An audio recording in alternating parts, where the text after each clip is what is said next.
ലോകം കേൾക്കാത്ത കൂട്ടക്കുരുതി, ചോര തണുത്തുപോകുന്ന മൃഗീയ പീഡനങ്ങൾ, ലൈംഗികാതിക്രമങ്ങളിൽ കൊല്ലപ്പെട്ട് മണ്ണടിഞ്ഞവരിൽ കുരുന്ന് പെൺകുട്ടികൾ മുതലുള്ളവർ. ഈ മാസം ആദ്യമാണ് ധർമ്മസ്ഥലയിലെ മുൻ ശുചീകരണ തൊഴിലാളി പോലീസ് സ്റ്റേഷനിൽ ഹാജരായി. 100ഓളം സ്ത്രീകളുടെയും പ്രായപൂർത്തിയാകാത്ത പെൺകുട്ടികളുടെയും മൃതദേഹങ്ങൾ തന്നെക്കൊണ്ട് നിർബന്ധിച്ച് സംസ്കരിപ്പിച്ചുവെന്നും ജീവനിൽ പേടി തോന്നിയിട്ടാണ് അന്ന് താനത് ചെയ്തതെന്നും ഈ മൃതദേഹങ്ങളെല്ലാം മറവ് ചെയ്ത സ്ഥലങ്ങൾ പോലീസിന് കാണിച്ചു കൊടുക്കാമെന്നും വെളിപ്പെടുത്തിയത്. മാധ്യമങ്ങളും ആക്ഷൻ കൗൺസിലുമെല്ലാം മുറവിളി കൂട്ടിയിട്ടൊന്നും പക്ഷേ കർണാടക പോലീസ് അനങ്ങിയില്ല.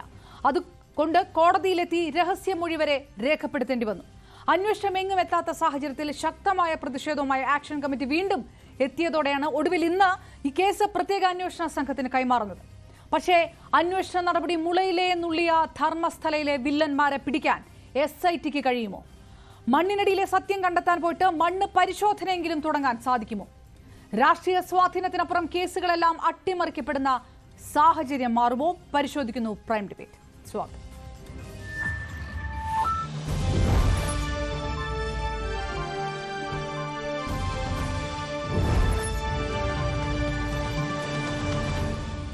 നമുക്കൊപ്പം ചേർന്നു ഞങ്ങളുടെ റിപ്പോർട്ടർ. ഈ വാർത്ത ഇങ്ങനൊരു നടപടിയിലേക്ക് കടക്കാൻ തന്നെ കാരണമായത് ന്യൂസ് 18 കേരളത്തിന്റെ ശക്തമായിട്ടുള്ള ഇടപെടലാണ്. പലതരം ഭീഷണികളെ മറികടന്നുകൊണ്ടും അതിലെ വകവയ്ക്കാതെയും ആ റിപ്പോർട്ടിങ്ങുമായി മുന്നോട്ട് പോയ ഞങ്ങളുടെ റിപ്പോർട്ടർ KV ബൈജു നമുക്കൊപ്പം ചേരുന്നു. ഒപ്പം ആക്ഷൻ കമ്മിറ്റി അംഗങ്ങളായിട്ടുള്ള മനാഫ്, ജയന്ത്, ഒപ്പം മാധ്യമപ്രവർത്തകൻ വിനോദ് മേക്കോത്ത് എന്നിവരും നമുക്കൊപ്പം ചേരും. റിട്ടയർഡ് SP സക്രിയ ജോർജും പ്രൈം ഡിബേറ്റിനൊപ്പം ചേരും. ആദ്യം ബൈജുവിലേക്ക്. ബൈജു, ഈ മാസാദ്യം ആണ് ഇങ്ങനൊരു വെളിപ്പെടുത്തൽ വരുന്നത്. ഇപ്പോൾ ഇത്രയും 20 ദിവസമാകുമ്പോഴും എന്തൊക്കെയാണ് നടന്നത്? ഏതൊക്കെ തരത്തിലാണ് ഈ അന്വേഷണം വഴിയിലേ നുള്ളാൻ മണ്ണ് പരിശോധനയ്ക്കായി കാത്തു നിൽക്കുന്നവരെ പോലും അമ്പരപ്പിച്ചുകൊണ്ട് പോലീസിന്റെ ഈ അനങ്ങാപ്പാറ നയമുണ്ട്. പ്രത്യേക അന്വേഷണ സംഘം വരുമ്പോൾ ഇതിനപ്പുറത്തേക്ക് എന്താണ് പ്രതീക്ഷിക്കേണ്ടത്? കോടതിയുടെ ഒരു മേൽനോട്ടം ഇതിനകത്തുണ്ടോ? അതില്ലെങ്കിൽ ഇങ്ങനെ ഒരു അന്വേഷണ സംഘം ഉണ്ടെങ്കിൽ തന്നെ ഈ കൃത്യമായിട്ടുള്ള പരിശോധനകളൊക്കെ എങ്ങനെ നടത്തി കിട്ടും എന്നുള്ളത് വലിയ ചോദ്യമാണ്. ആക്ഷൻ കൗൺസിൽ പരിപൂർണമായിട്ടും വിശ്വസിക്കുന്നുണ്ടോ SIT സത്യം കുഴിച്ചെടുക്കും ധർമ്മസ്ഥലയിൽ എന്ന്?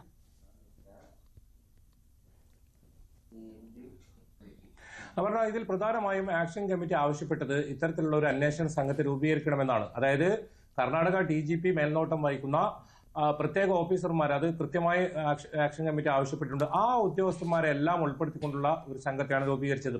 പ്രധാനമായും ഈ സൗജന്യ കേസൊക്കെ അന്വേഷിച്ച ഉദ്യോഗസ്ഥർ ഈ കേസിൽ ഇപ്പോൾ പ്രത്യേക സംഘത്തിലുണ്ട്. അത് തന്നെയാണ് ഇവർക്ക് ഏറ്റവും ആശ്വാസം എന്നത്. എന്നാൽ ഇവർ പൂർണ്ണമായും ഈ പ്രത്യേക അന്വേഷണ സംഘത്തെ സ്വാഗതം ചെയ്യുന്നുണ്ട്. ഇത് ഏറ്റവും പ്രധാനം, ഈ മാസം ആദ്യമാണ് ഇത്തരത്തിലൊരു മൊഴി പോലീസ് സ്റ്റേഷനിൽ നൽകുന്നത്. പക്ഷേ പോലീസ് ഒരു നടപടിയും സ്വീകരിക്കാത്തതിനെ തുടർന്ന് ഇദ്ദേഹം കോടതിയിൽ രഹസ്യമൊഴി നൽകുകയായിരുന്നു. ഇത് സംബന്ധിച്ച മുഴുവൻ വിവരങ്ങളും കോടതിയിൽ രഹസ്യമൊഴിയായി നൽകുകയായിരുന്നു. അപ്പോൾ ഏറ്റവും പ്രധാനമായി ഇദ്ദേഹം ആവശ്യപ്പെട്ടത് തനിക്കും തന്റെ കുടുംബത്തിനും ഇത്തരത്തിൽ സുരക്ഷ നൽകണമെന്നായിരുന്നു. പക്ഷേ പോലീസ് അതിന് ഇതുവരെ തയ്യാറായിട്ടില്ല. അങ്ങനെ വലിയ പ്രതിഷേധവുമായി ഇരിക്കുന്നതിനിടയിലാണ് ഇപ്പോൾ ഇതിലൊരു പ്രത്യേക അന്വേഷണ സംഘം വന്നത്. അത് ഈ ആക്ഷൻ കമ്മിറ്റിയെ സംബന്ധിച്ചിടത്തോളം ഒരുപാട് സത്യങ്ങൾ അറിയാൻ ഇരിക്കുന്ന ഈ അമ്മമാരും കുടുംബങ്ങളെയൊക്കെ സംബന്ധിച്ചിടത്തോളം വലിയ ആശ്വാസം തന്നെയാണ്. അവർക്ക് ഇതിന്റെ സത്യം പുറത്തു വരുമെന്ന ഒരു വിശ്വാസം ഇപ്പോഴുണ്ട്. ഇതിൽ പ്രധാനമായും ഈ ശുചീകരണ തൊഴിലാളി ചൂണ്ടിക്കാട്ടിയ ആ സ്ഥലം, അവിടെ പരിശോധനയാണ് ഏറ്റവും പ്രധാനമായി ഇവർ ആവശ്യപ്പെടുന്നത്. അത് ഇതുവരെ അതിൽ പോലീസ് ഒരു നടപടിയും സ്വീകരിക്കാൻ തയ്യാറായിട്ടില്ല. ഏതായാലും ഇപ്പോൾ പ്രത്യേക അന്വേഷണ സംഘം വരുമ്പോൾ ആദ്യഘട്ടത്തിൽ തന്നെ അത്തരം പരിശോധനകൾ ഉണ്ടാകുമെന്ന് തന്നെയാണ് ആക്ഷൻ കമ്മിറ്റി പറയുന്നത്. ഈ പ്രദേശം കൃത്യമായ പരിശോധന നടത്തിയാൽ ഒരുപാട് രഹസ്യങ്ങൾ ആ മണ്ണിനടിയിലുണ്ട്. അതൊക്കെ പുറത്തു വരുമെന്ന വിശ്വാസം അവർക്കുണ്ട്. അത് ആയിരിക്കും ഒരു പക്ഷേ ഈ ആദ്യം തന്നെ ഇപ്പോൾ ഈ സംഘം രൂപീകരിച്ചതിന് ശേഷം ഏതായാലും ഉത്തരവ് ഇറങ്ങിക്കഴിഞ്ഞു. അതുകൊണ്ട് തന്നെ ഈ സംഘം വളരെ പെട്ടെന്ന് തന്നെ ഈ അന്വേഷണത്തിലേക്ക് കടക്കും. ഇതോടൊപ്പം ഈ കാണാതായവരെ കുറിച്ചുള്ള ഈ തിരോധാനം, ഒരുപാട് കേസുകൾ ഈ തിരോധാനവുമായി ബന്ധപ്പെട്ടാണ്. 484 കേസുകളിൽ ഭൂരിഭാഗവും ഈ തിരോധാനം എന്നാണ് പോലീസ് FIR ഇട്ടുള്ളത്. ഇതേക്കുറിച്ച് വിശദമായ അന്വേഷണം നടത്താനും ഒരു തീരുമാനമായിട്ടുണ്ട്. അതിൽ ഒരുപാട് ദുരൂഹതകൾ നമ്മൾ കഴിഞ്ഞ ദിവസങ്ങളിലൊക്കെ റിപ്പോർട്ട് ചെയ്തതാണ്. കയ്യും കാലും കെട്ടിയിട്ട തരത്തിലുള്ള മൃതദേഹം ഇത്തരത്തിൽ നേത്രാവതി പുഴയിൽ എത്തിയപ്പോൾ അത് ഒരു ആത്മഹത്യ എന്ന നിലയിലായിരുന്നു പോലീസിന്റെ FIR. അങ്ങനെ ഒരുപാട് ഇതിൽ ദുരൂഹതകളുണ്ട്. ഇതിൽ കുറെ ഇത്തരത്തിലുള്ള അട്ടിമറികൾ നടന്നിട്ടുണ്ട് എന്ന് തന്നെയാണ് ആക്ഷൻ കമ്മിറ്റി ബിജു, വളരെ പ്രധാനമായിട്ട് ഇത് കർണാടകത്തിൽ നടക്കുന്ന സംഭവം എന്നതിനപ്പുറത്തേക്ക് കേരളത്തിൽ ഉള്ള അധികൃതർ, ഭരണകൂടം, പോലീസ് അടക്കമുള്ളവർക്ക് കൃത്യമായ ഇടപെടലുകൾ നടത്തേണ്ട സമയം അതിക്രമിച്ചിരിക്കുന്നു എന്നുള്ളത് വ്യക്തമായിട്ട് ഇപ്പോൾ KJ ജോയിയുടെ മരണവുമായി ബന്ധപ്പെട്ട് മകൻ നൽകിയിട്ടുള്ള മൊഴികളടക്കം പുറത്തു വരുന്ന ഒരു സാഹചര്യം, അതായത് മലയാളികളും ഇങ്ങനെ ക്രൂരമായി കൊല ചെയ്യപ്പെട്ടിരിക്കുന്നു ധർമ്മസ്ഥലയിലെ ഈ മാഫിയയുടെ കയ്യാൽ എന്നുള്ള വാർത്തയാണ് വരുന്നത്. അതുകൂടിയാണോ നമുക്ക് ഇന്ന് എടുത്തു പറയേണ്ട പ്രധാനപ്പെട്ടുള്ള ഒരു ടേണിംഗ് പോയിന്റ്? തീർച്ചയായും ഇന്ന് ന്യൂസ് 18 പുറത്തുവിട്ട വളരെ പ്രധാനപ്പെട്ട ഒരു വാർത്തയാണ് മലയാളിയായ, അതായത് ഇടുക്കി കട്ടപ്പനയിലെ KJ ജോയിയുടെ ആ കൊലപാതകം. അത് ഒരു ആക്സിഡന്റ് മാത്രമായി പോലീസ് മാറ്റി എന്നതാണ്. അതിൽ പ്രധാനമായും മകൻ അനീഷ് പറഞ്ഞത് വളരെ ശ്രദ്ധേയമാണ്. കാരണം ധർമ്മസ്ഥല നഗരമധ്യത്തിലുള്ള ഒരു സ്ഥലം അത് തട്ടിയെടുക്കാൻ വേണ്ടി ബോധപൂർവം ഉണ്ടാക്കിയ ഒരു അപകടം, അതിൽ അദ്ദേഹം കൊല്ലപ്പെടുന്ന ഒരു സാഹചര്യമാണത്. പിന്നീട് പോലീസ് തന്നെ പറയുന്നു തനിക്ക് ഇയാൾക്കെതിരെ പോലീസിന്റെ ഭീഷണി ഉണ്ടാവുന്നു. അതേ തുടർന്ന് അദ്ദേഹം ആ കുടുംബവും ഇവിടുന്ന് പലായനം ചെയ്യുന്നു. അത് 2018 ഒരു കേസാണ്. നേരത്തെ 85-ഉം 86-ലും ഒരുപാട് കേസുകൾ നമ്മൾ റിപ്പോർട്ട് ചെയ്തതാണ്. ഇത് ഏറ്റവും പുതിയത് 2018 ഒരു കേസാണ്. ആ 2018 പോയ അനീഷും കുടുംബവും ഇന്നാണ് സത്യത്തിൽ അവർ ഒരു ആശ്വാസത്തോടുകൂടി, അല്ലെങ്കിൽ നമ്മളെ കാണാൻ അവർ വരുന്നതും അവരുടെ കാര്യങ്ങളൊക്കെ തുറന്നു. അതിനുശേഷം അതിൽ വലിയ ഡെവലപ്മെന്റ് ഉണ്ടായിട്ടുണ്ട്. അതായത് ഈ കണ്ണൂരിൽ ആണ് അവർ താമസ കുടുംബം. കേരളത്തിൽ കേസ് രജിസ്റ്റർ ചെയ്യാൻ പോകുന്നു. അതിൽ നടപടികൾ ഇപ്പോൾ അനീഷും മറ്റ് ആക്ഷൻ കമ്മിറ്റി ഭാരവാഹികളും കണ്ണൂരേക്ക് ഇപ്പോൾ യാത്ര പുറപ്പെട്ടിട്ടുണ്ട്. മനാഫ് ഉൾപ്പെടെയുള്ളവർ കൂടെയുണ്ട്. അവർ കണ്ണൂരിൽ ഞാൻ വരാം ബൈജു. വളരെ പ്രധാനപ്പെട്ട ഒരു കാര്യത്തിനകത്ത് നിൽക്കുക കൂടിയാണ് ആക്ഷൻ കൗൺസിൽ അംഗങ്ങൾ എന്ന് പറയുന്നു. മനാഫ് ഉൾപ്പെടെയുള്ളവർ, നമുക്കറിയുന്നത് പോലെ പലരും ഈ പരാതികൾ ഉന്നയിച്ച പലരും പോലും ജീവനില്ലാത്ത സാഹചര്യത്തിലേക്ക് മാറിയ അത്രയും ആശങ്കപ്പെടുത്തുന്ന കാര്യങ്ങളൊക്കെ സംഭവിച്ചിട്ടുണ്ട്. മനാഫ് നമുക്കൊപ്പം ചേരണം. മനാഫ്, നിങ്ങൾ നേരിട്ട് ചർച്ചയിൽ ഇരിക്കാമെന്ന് പറഞ്ഞു, പക്ഷെ അതിന് പോലും കഴിയാത്ത രീതിയിൽ വളരെ സങ്കീർണമായിട്ടുള്ള അങ്ങനത്തെ ഒരു ദൗത്യത്തിൽ ഏർപ്പെട്ടിരിക്കുകയാണ് എന്നാണ് അറിയുന്നത്. അതും ധർമ്മസ്ഥലയുമായിട്ട് ബന്ധപ്പെട്ട് അത്തരം വളരെ നിർണായകമായിട്ടുള്ള ഒരു ഘട്ടത്തിലേക്കാണോ എത്തിയിരിക്കുന്നത്? ഇന്ന് രാവിലെ ഞങ്ങള് ഇതിന്റെ പിന്നില് പോരാടിക്കൊണ്ടിരിക്കുന്നു. ഇപ്പം അനീഷ് എന്ന് പറഞ്ഞിട്ടുള്ള ഒരു മലയാളി സുഹൃത്ത്, അദ്ദേഹത്തിന്റെ പിതാവിനെ വണ്ടി ഇടിച്ച് കൊന്ന ഒരു പ്രശ്നമാണ്. അപ്പൊ ഈ കേസ് നമ്മൾ കർണാടകയിൽ കൊടുക്കുകയാണെന്നുണ്ടെങ്കിൽ, കർണാടകയിൽ ശുചീകരണ തൊഴിലാളി ഭീമ കൊടുത്ത പരാതി തന്നെ ലീക്കായതാണ്. ആ ലീക്കായ സ്ഥിതിക്ക് ഈ കേസും ഇങ്ങനെ ഒരു പരാതി നമ്മൾ എങ്ങനെയാണ് കൊടുക്കുന്നത്, അത് ലീക്കാവാൻ സാധ്യത കൂടുതലാണ്. കർണാടക പോലീസിനെ ആ കാര്യത്തിൽ ഓൾറെഡി അലംഭാവം കാണിച്ചു കഴിഞ്ഞത് സ്ഥിതിക്ക് ഇനി കേരള പോലീസിനെ നമ്മൾ സമീപിക്കുകയാണ്. അങ്ങനെ ഓൾറെഡി ഇന്ന് രാവിലെ മുതൽ അനീഷിന്റെ എല്ലാ ചാനലിലും ഇന്റർവ്യൂ വന്നോട് കൂടിയിട്ട് ഇന്ന് വൈകുന്നേരത്തോട് കൂടിയിട്ട് ഇവിടുത്തെ സിറ്റുവേഷൻ ആകെ മോശമായി. ഇനി അനീഷിന് ഇവിടെ കർണാടകയിൽ ധർമ്മസ്ഥലയിൽ വെച്ച് നിന്ന് കഴിഞ്ഞാൽ അനീഷിന്റെ കാര്യത്തിൽ ഒരു തീരുമാനമാവും. അതുകൊണ്ട് എന്താക്കുകയാണെന്ന് പറഞ്ഞു കഴിഞ്ഞാൽ ഞങ്ങൾ ഈ ജസ്റ്റിസ് ഫോർ സൗജന്യ കൂട്ടായ്മ എല്ലാവരും കൂടി ഒരു തീരുമാനം എടുത്ത് എത്രയും പെട്ടെന്ന് കേരളത്തിലേക്ക് നമ്മൾ കടക്കുക എന്നുള്ളതാണ് ഇനിയുള്ള ആകെ ഉള്ളത്. ഇതൊരു സാഹസികമായ ഒരു സിറ്റുവേഷൻ ആണ് ഇപ്പം ഉള്ളത്. അവിടുത്തെ ധർമ്മസ്ഥലയിലെ സിറ്റുവേഷൻ വളരെ മോശമാണ്. ഞങ്ങളിപ്പോൾ ഏകദേശം കേരള ബോർഡർ കടന്നിക്കണ്. അതുകൊണ്ട് ഇപ്പൊ ഈ ഒരു വിചാരിച്ച മാതിരി നിങ്ങളെ ചാനൽ ചർച്ചയിൽ ഇരിക്കാൻ കഴിഞ്ഞില്ല.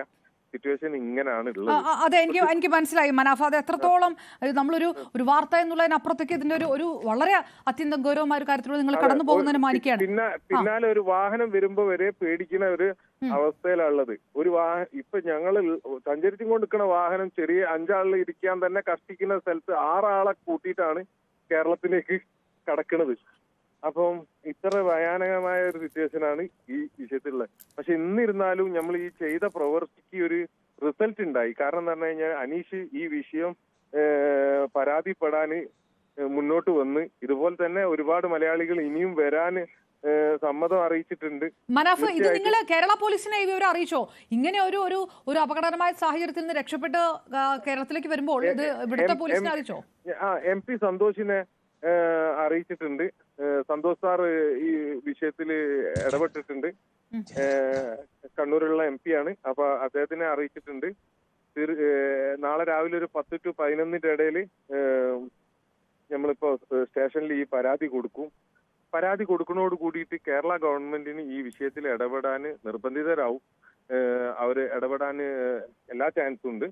അങ്ങനെ ഇടപെട്ട് കിട്ടുകയാണെന്നുണ്ടെങ്കിൽ ഞങ്ങൾ അനീഷ് കൊടുക്കണ ഈ പരാതിക്ക് ഒരു ആധികാരികത വരും ചെയ്യും.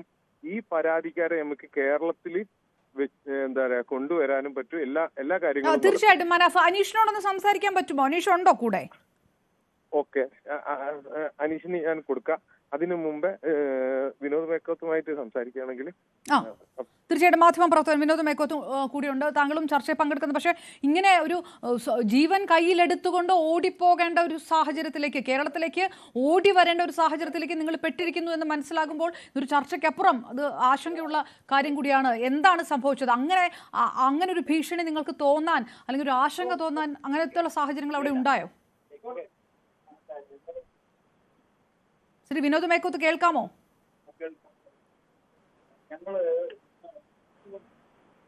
തന്നെ ആളുകളുടെ മുഖം ഒക്കെ വളരെ വലിഞ്ഞു മുറുകിയിട്ടുള്ള രീതിയിലാണ്. പലപ്പോഴും നമ്മളെ രൂക്ഷമായി നോക്കുന്ന രീതിയിൽ, പലരും ഫോട്ടോ എടുക്കുന്ന രീതിയിൽ ഒക്കെയുള്ള ചിത്രങ്ങളാണ് നമ്മുടെ മുമ്പിലുള്ളത്. അപ്പോൾ അതേസമയം ഇത് അതോടൊപ്പം അനീഷിന്റെ ഈ വിഷയം ഇന്ന് വാർത്താ മാധ്യമങ്ങൾ റിപ്പോർട്ട് ചെയ്തതോട് കൂടിയിട്ട് പിന്നീട് അനീഷിന് ബന്ധപ്പെട്ട് അയാൾക്ക് ഫോൺ കോളുകളാണ് വരുന്നത്. അപ്പൊ അങ്ങനെ ഇതെല്ലാം കൂടി കൂട്ടി വായിക്കുമ്പോൾ നമ്മളോട് അവിടെ ഈ സൗജന്യ നീതി തേടിക്കൊണ്ടുള്ള ആക്ഷൻ കമ്മിറ്റിയുടെ ഭാരവാഹികൾ പറഞ്ഞത് നമ്മളോട് അവിടെ നിന്ന് ഭക്ഷണം കഴിക്കരുത്, അല്ലെങ്കിൽ അവിടുന്ന് വെള്ളം വാങ്ങി കുടിക്കരുത് എന്നുള്ള തരത്തിലൊക്കെ പറയുമ്പോൾ നമ്മൾ എങ്ങനെയുള്ള ഒരു സ്ഥലത്താണ് പോകുന്നത് എന്നതിനെ കുറിച്ചൊക്കെ നമുക്കൊരു ധാരണ വരികയാണല്ലോ. അതുകൊണ്ടാണ് ഇന്ന് ഇത്രയും റിസ്ക് എടുത്ത് ചെറിയൊരു വാഹനത്തിലാണ് ഞങ്ങൾ പോയത്. പക്ഷെ 6 പേര് സഞ്ചരിച്ചിട്ടാണ് ഞങ്ങൾ തിരിച്ചു പോരുന്നത്. അപ്പൊ അത് വല്ലാത്തൊരവസ്ഥയാണ് അവിടെ. മാത്രവുമല്ല, ഇന്ന് ഏറ്റവും പ്രധാനപ്പെട്ട ഒരു കാര്യം നടന്നത്, ഇത് സംബന്ധിച്ച് ഒരു സ്പെഷ്യൽ ഇൻവെസ്റ്റിഗേഷൻ ടീം കോൺസ്റ്റിറ്റ്യൂട്ട് ചെയ്യുന്നതിന് വേണ്ടി കർണാടക സർക്കാർ തീരുമാനിച്ചു എന്നുള്ളതാണ്. അപ്പൊ ഈ സൗജന്യക്ക് വേണ്ടിയുള്ള നീതിക്ക് വേണ്ടിയുള്ള പോരാട്ടത്തിന്റെ വല്ലാത്തൊരു സ്റ്റേജ് കടന്ന ദിവസം കൂടിയാണ്. അപ്പൊ അതുകൊണ്ട് തന്നെ സ്വാഭാവികമായും ഇതിന് വലിയൊരു തിരിച്ചടിയാണ് ഈ പറയുന്ന തരത്തിലുള്ള ഇങ്ങനെയുള്ള കൂട്ടക്കൊലപാതകം നടത്തി ഇത്രയും കാലം അധികാര സ്ഥാനങ്ങളെ എല്ലാം വരുതിയിലാക്കി നീതിന്യായ സംവിധാനങ്ങളെ എല്ലാം ചുൽപ്പടിയിൽ നിർത്തി മുന്നോട്ട് പോയവരെ സംബന്ധിച്ചിടത്തോളം അവരുടെ ജീവിതത്തിൽ ലഭിച്ച ഏറ്റവും വലിയ അടിയാണ് ഇന്ന് സ്പെഷ്യൽ ഇൻവെസ്റ്റിഗേഷൻ ടീം പ്രഖ്യാപിച്ചു എന്ന് പറയുന്നത്. അപ്പോൾ അങ്ങനെ ഒരു ദിവസം കൂടിയാണ് ഞങ്ങൾ ഈ ധർമ്മസ്ഥലയിൽ എത്തിയത്. നൂറുകണക്കിന് മൃതശരീരങ്ങൾ മറവ് ചെയ്ത ചെറിയൊരു പുഴയുടെ തീരത്തുള്ള വലിയ കാട്ടിൽ അവിടെ ചെല്ലുന്ന സമയത്ത്, ആ ഭാഗത്തേക്ക് പോകുന്ന സമയത്ത്, ഞങ്ങൾ അവിടെ അങ്ങോട്ട് സഞ്ചരിക്കുന്ന സമയത്ത് ഓട്ടോറിക്ഷക്കാർ എല്ലാവരും അതിൽ കടന്നു പോകുന്നു. കാരണം ചെറിയ ഒരു അത്രയൊന്നും ആളുകളുടെ സാന്നിധ്യമില്ലാത്ത സ്ഥലമാണ്. പക്ഷെ നമ്മളവിടെ വാഹനം കൊണ്ടുപോയി നിർത്തുന്ന സമയത്ത് എല്ലാവരും അത്ഭുതത്തോടു കൂടി അത് നോക്കുകയും അത് പലരും നമ്മൾ ഫോട്ടോ എടുക്കുകയും ഒക്കെ ചെയ്യുമ്പോൾ ശ്രീ വിനോദ്, അതായത് ഇങ്ങനെ ഒരു കേസ് അന്വേഷണത്തിലേക്ക് നാട് കടക്കുന്നു എന്നതിനപ്പുറത്തേക്ക് ഇത് വലിയൊരു കോക്കസ് ആയതുകൊണ്ട് ഈ കോക്കസിന്റെ ഭാഗമായിട്ടുള്ളവരാണ് ഈ ഫോട്ടോ എടുത്തിട്ടുണ്ടാവുക. അവരുടെ മുഖഭാവം, അനീഷിന് വന്ന പല ഫോൺ കോളുകളും, അങ്ങനെയാണോ സംശയം? 2 തരം ഓട്ടോറിക്ഷകൾ ഓടുന്നുണ്ട് അവിടെ. ഒന്ന് ഡി ഗാങ് എന്നറിയപ്പെടുന്ന ഡി എന്ന് പറയുന്ന ഒരു ലെറ്ററിന്റെ താഴെ നമ്പർ കൊടുത്തുകൊണ്ടുള്ള ഒരു തരം ഓട്ടോറിക്ഷ ഓടുന്നുണ്ട്. അതുപോലെ തന്നെ സാധാരണഗതിയിൽ ഇവിടുത്തെ RTO ഒക്കെ പെർമിഷൻ കൊടുക്കുന്ന, മറ്റേതിനും RTO പെർമിഷൻ ഇല്ലാഞ്ഞിട്ടല്ല, പക്ഷെ ഒരു ഡി ഗാങ് എന്ന് പറയുന്ന തരത്തിൽ പ്രവർത്തിക്കുന്ന ഒരു ഓട്ടോ ഗ്രൂപ്പ് ഉണ്ട്. അപ്പൊ ഇതിൽപ്പെട്ട ആളുകളുടെ സ്വാധീനത്തിലാണ് ഈ ധർമ്മസ്ഥല ഈ ടൗൺഷിപ്പ് മൊത്തം ഉള്ളത്. അപ്പൊ അവിടെ ഇവരുടെ ഒരു ഈ പറയുന്ന ഈ ക്രിമിനൽ സംഘത്തിന് സഹായകമായി പ്രവർത്തിക്കുന്നത് ഈ ഡി ഗാങ് ആണ് എന്ന് നേരത്തെ വാർത്തകൾ വന്നിട്ടുള്ളതാണ്.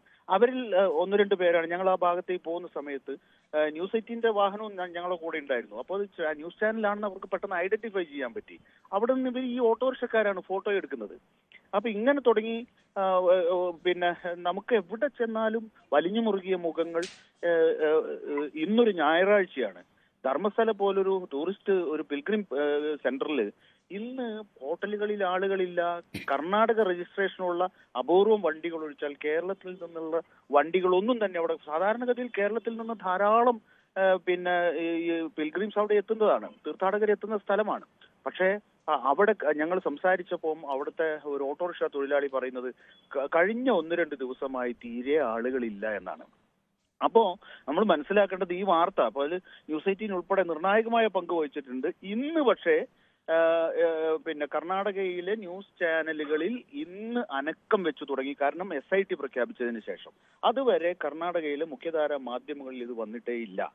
100 കണക്കിന് യൂട്യൂബ് ചാനലുകൾ, വ്ളോഗർമാർ ഉൾപ്പെടെയുള്ളവരെ അവരുടെ എത്രയോ കാലത്തെ അധ്വാനം കൊണ്ട് അവരുണ്ടാക്കിയെടുത്ത സബ്സ്ക്രിപ്ഷനൊക്കെ ഉൾപ്പെടെയുള്ള ആ ചാനലുകൾ 100 കണക്കിന് കോടതി ഉത്തരവുകളിലൂടെ കോടതികളെ പോലും സ്വാധീനിച്ചുകൊണ്ടാണ് ഈ വാർത്ത സ്പ്രെഡ് ചെയ്യുന്നതിനെതിരായിട്ട് അവർ നീങ്ങിയതെന്ന് കാണുന്നു. 100 കണക്കിന് യൂട്യൂബ് ചാനലുകൾ ആ തരത്തിൽ ഈ ധർമ്മസ്ഥല എന്നൊരു പേര് വന്നാൽ കോടതി ഉത്തരവിടുകയാണ് ആ ചാനൽ പൂട്ടിക്കാൻ. അപ്പൊ അങ്ങനെ എല്ലാ വിഭാഗത്തെയും വരുതിയിലാക്കി ഈ തരത്തിൽ വർഷങ്ങളായി നടത്തി വരുന്ന ഈ പറയുന്ന ക്രിമിനൽ നടപടികളെ മറച്ചു വെക്കുന്നതിന് വേണ്ടി അതിന്റെ ഗൗരവം വളരെയധികം മനസ്സിലാവുന്നു. അനീഷിനോട് കൂടി നമുക്കൊന്ന് സംസാരിക്കാൻ കഴിയുമോ? അനീഷിന്റെ സ്ഥിതി എന്താണ് ഇപ്പോൾ? തീർച്ചയായും അനീഷ് എന്നോടൊപ്പം ഉണ്ട്. ഒരല്പം മാറി നിൽക്കുകയാണ്, ഞാനിപ്പോ കൊടുക്കാം.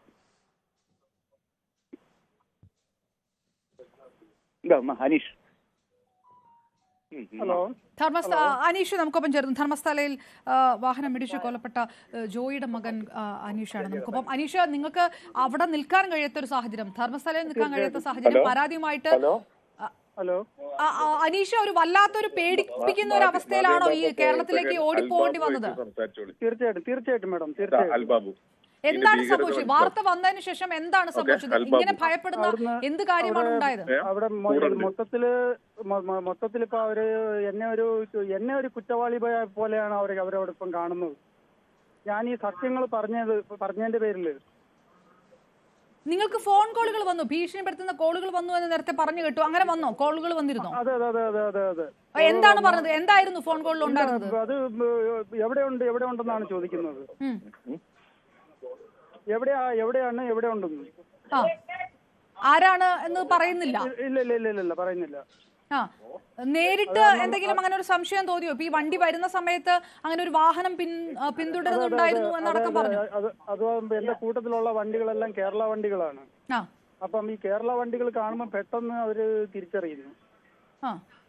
അങ്ങനെയാണ്. ഇപ്പൊ നിങ്ങൾ കേരളത്തിലേക്ക് വന്നപ്പോ നിങ്ങളെ ഫോളോ ചെയ്ത് ആരോ വരുന്ന പോലെ തോന്നി എന്ന് പറഞ്ഞിരുന്നു. അതെ തീർച്ചയായിട്ടും. അത് ഇപ്പൊ അവരെ കാണുന്നില്ല. അവര് അവിടെ തൊട്ടേ ഉണ്ടായിരുന്നോ? ധർമ്മസ്ഥല തൊട്ടേ ഉണ്ടായിരുന്നോ? തീർച്ചയായിട്ടും അവിടുന്നേ ഉണ്ടത്. കാസർഗോഡ് വരെ വന്നോ അവര്? അതോ അതിർത്തി കടക്കുമ്പോൾ അതിർത്തിയുടെ ബാക്ക് വരെ ഉണ്ട്. പിന്നെ വന്നായിരുന്നവര്, പിന്നെ അവര് എങ്ങോട്ട് പോയിന്നറിയില്ല. നിങ്ങൾ കർണാടക പോലീസിനെ ഇതിപ്പോ ഇങ്ങനൊരു പ്രശ്നം വരുമ്പോൾ സ്വാഭാവികമായിട്ടും പേടിക്കുമല്ലോ. ഇന്നിപ്പോ അങ്ങനെ ഫോൺ കോളൊക്കെ വരുമ്പോൾ കർണാടക പോലീസിനോട് ഇത് പറഞ്ഞിരുന്നോ? ഇങ്ങനൊരു ഇല്ല. കർണാടക പോലീസിന്റെ അടുത്ത് ഇത് പറഞ്ഞിട്ട് ഒരു കാര്യമില്ലല്ലോ മാഡം. ഒരു കാര്യമില്ല അവരുടെ അടുത്ത് പറഞ്ഞിട്ട്. ആണോ? അപ്പൊ പറഞ്ഞില്ല പരാതി കൊടുത്തിട്ട് കാര്യമില്ല എന്ന് അനീഷിന് വ്യക്തമാണ് ഈ വിഷയത്തിനകത്ത്, അല്ലേ? തീർച്ചയായിട്ടും. എന്റെ പപ്പായെ ഇതേപോലെ തന്നെ ആക്സിഡന്റ് ചെയ്ത് കൊന്നിട്ട് പോലും ഒരു നീതിയും കിട്ടിയിട്ടില്ല. അപ്പൊ ഇനി ഇത് കേരള പോലീസിന് കൈമാറുകയാണ് പരാതി. ഇനിയിപ്പോ വന്നിരിക്കുന്നത് തന്നെ കേരള പോലീസിന് കൈമാറാൻ വേണ്ടിയിട്ടാണ്. തീർച്ചയായിട്ടും മാഡം. ഈ പോലീസിന്റെ പ്രധാനപ്പെട്ട അധികൃതരെയോ അല്ലെങ്കിൽ നേരത്തെ പറഞ്ഞ പോലെ രാഷ്ട്രീയ പ്രമുഖരോ ആരെങ്കിലും നേരത്തെ തന്നെ സമീപിച്ചോ ഒരു സുരക്ഷയ്ക്ക് വേണ്ടി ഇങ്ങനെ ഒരു പരാതിയായിട്ട് മുന്നോട്ട് പോവാണെന്ന് പറയാം? ഇല്ലില്ല. അത് ആക്ഷൻ കമ്മിറ്റി, പിന്നെ കേരളത്തിൽ നിന്നുള്ള ഇതേപോലെ തന്നെ ന്യൂസ് 18 ചാനല്, അതേപോലെയുള്ള ആൾക്കാരാണ്. പിന്നെ മനാഫിക്ക, അവരൊക്കെയാണ് മെയിൻ ആയിട്ടുള്ളത്. ഓക്കെ. വീട്ടിലുള്ളവർക്ക് ജോയി ഇങ്ങനെ ഒരു വിഷയം ഒരു കേസുമായിട്ട് മുന്നോട്ട് പോകുമ്പോൾ വീട്ടിലുള്ളവർക്കും ഒരു ആശങ്ക ഉണ്ടാകുമല്ലോ. ഈ നേരത്തെ താങ്കളുടെ അച്ഛൻ വാഹനം പിടിച്ച് കൊല്ലപ്പെട്ട ആ സമയത്തും അങ്ങനെ എന്തെങ്കിലും വിസിബിൾ ആയിട്ടുള്ള ഭീഷണികൾ എവിടെയെങ്കിലും അന്ന് വന്നിരുന്നോ? വീട്ടിലോ അങ്ങനെ എന്തെങ്കിലും ഓർക്കുന്നുണ്ടോ ഈ സമയത്ത്?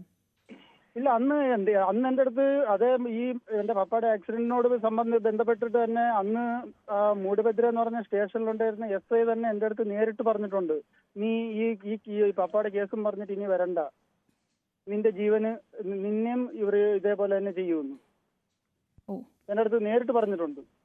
ഉണ്ട്. ഇപ്പോൾ നമ്മൾ ഇങ്ങനെ മാധ്യമങ്ങൾ ന്യൂസ് 18 അടക്കം ഈ വാർത്ത പുറത്തു കൊണ്ടുവന്നു. ഇവിടെ നിന്നും ഒരു ഇടപെടൽ ഉണ്ടാകുന്ന പ്രതീക്ഷയിലാണ് അനീഷ അങ്ങനെ ഒരു സാഹചര്യത്തിലും പുറത്തേക്ക് കംപ്ലൈന്റ് കൊടുക്കാൻ വന്നത് അല്ലേ? തീർച്ചയായിട്ടും മാഡം, തീർച്ചയായിട്ടും. അപ്പൊ നാളെ ഈ പരാതി കേരള പോലീസിന് കൈമാറും? യെസ് മാഡം, യെസ്, തീർച്ചയായിട്ടും. നന്ദി അനീഷ്. ഒപ്പം മനാഫ് ഉണ്ട്, വിനോദ് മേക്കത്തുണ്ട്. ഇവര് കേരളത്തിലേക്കുള്ള യാത്രയിൽ കൂടിയാണ്. ചില സമയം കഴിഞ്ഞിട്ട് വീണ്ടും കോൺടാക്ട് ചെയ്യാം എന്ന് വിചാരിക്കുന്നു. ഞാൻ റിട്ടയർഡ് SP സക്കറിയ ജോർജ് നമുക്കൊപ്പം. ശ്രീ സക്കറിയ ജോർജ്, ഭയപ്പെടുത്തുന്ന കാര്യമാണ്. ചർച്ചയിൽ പങ്കെടുക്കേണ്ട 2 പേരായിരുന്നു അവർ. ഒരാളെ രക്ഷിച്ചു കൊണ്ടുവരികയാണ്. ഇത് നേരത്തെ തന്നെ ഇപ്പോൾ പറഞ്ഞു കേട്ടില്ലേ, മൂടുബിദ്രി സ്റ്റേഷനിലെ SI ഇങ്ങനെയാണ് പറഞ്ഞിരുന്നത് ആദ്യമേ തന്നെ. ഇതൊരു വാർത്ത പുറത്തു വരുമ്പോൾ ഒരു ആശ്വാസത്തിലാണ്. ഇനി കേരള പോലീസിന് എന്തെങ്കിലും ചെയ്യാൻ കഴിഞ്ഞാലേ ഉള്ളൂ. കർണാടക പോലീസിനെ വിശ്വസിക്കുന്നേ ഇല്ല എന്നൊരു പരാതിക്കാരൻ പറയുകയാണ്. ഇതൊരു ഇന്റർസ്റ്റേറ്റ് വിഷയമൊക്കെയാണ്. എന്ത് ചെയ്യാൻ കഴിയും? അങ്ങനെ എന്തെങ്കിലും ചെയ്യാൻ കഴിയുന്ന ഒരു സാഹചര്യമാണോ? ഇത്രയേറെ സ്വാധീനമുള്ള ഒരു കേസിൽ എന്ത് ചെയ്യാൻ കഴിയും? തീർച്ചയായിട്ടും പിന്നെ ഇവിടെ കേസെടുക്കാം. കാര്യം 0 FIR എന്ന് പറഞ്ഞ ഒരു സർക്കുലർ ഇറങ്ങിയിട്ടുണ്ട്. അത് Lalithakumari versus state of UP കേസുമായി ബന്ധപ്പെട്ട് ഉള്ള ഒരു ജഡ്ജ്മെന്റ് ആണ്. അപ്പോൾ തീർച്ചയായിട്ടും ഇന്ത്യയിൽ എവിടെ നടന്നാലും ഒരു പർട്ടിക്കുലർ പോലീസ് സ്റ്റേഷനിൽ കേസെടുക്കാം. അവരുടെ സേഫ്റ്റിക്ക് സുപ്രീം കോടതിയുടെ ദീർഘവീക്ഷണം കൊണ്ട്. കാര്യം ഇതുപോലെ തന്നെ ഈ രാജ്യത്ത് ഒത്തിരി അപകടങ്ങളുള്ള പല സ്റ്റേറ്റുകളും ഉണ്ട്. ആഫ്രിക്കയിലെ ഇരുണ്ട ഭൂഖണ്ഡത്തിലെ ഇരുണ്ട നാട് പോലെ ഇരുണ്ട സംസ്ഥാനങ്ങളൊക്കെ ഇന്ത്യയിലുണ്ട്. സ്വാതന്ത്ര്യം കിട്ടിയിട്ട് ഇത്രയും വർഷമായിട്ടും നമ്മളിങ്ങനെയൊക്കെ തന്നെയാണ് പോകുന്നത്, അല്ലെ അതിലും വേഴ്സായിട്ട് വരുന്നു. കാരണം സ്വാതന്ത്ര്യ സമരത്തിലുണ്ടായിരുന്ന രാഷ്ട്രീയക്കാരൊക്കെ രാജ്യസ്നേഹവും അതുപോലെ മാന്യതയുള്ളവരായിരുന്നു. ഇപ്പോൾ ഉള്ളവരെല്ലാം പൊതുവെ ഗ്രീഡിയാണ്. ഈ കിട്ടുന്ന സമയത്ത് കാശുണ്ടാക്കുക, അത് ഗുണ്ടകളോട് ചേർന്നാണെങ്കിലും സ്വർണ്ണക്കള്ളക്കടത്ത്, അല്ലെങ്കിൽ അതുപോലുള്ള ഹവാല, അതുപോലെ തന്നെ മയക്കുമരുന്ന് കടത്ത്, ഇതൊക്കെ ആയി ചേർന്നിട്ട് ഇവരെല്ലാം കാശുണ്ടാക്കുന്നുണ്ട്. കിട്ടുന്ന അധികാര സമയത്ത് ഉണ്ടാക്കുക എന്നുള്ളത്. അതിപ്പം കർണാടകയിൽ ചെല്ലുമ്പോഴേ അവിടെ ഖനി മുതലാളിമാരെ നമുക്കറിയാം, റെഡ്ഡിമാരുടെയൊക്കെ ഇഷ്യൂസൊക്കെ നമുക്കറിയാം. അപ്പോൾ ഈ പറയുന്ന മാഫിയ ഇന്ത്യ മൊത്തം സ്പ്രെഡ് ചെയ്ത് കിടപ്പുണ്ട്.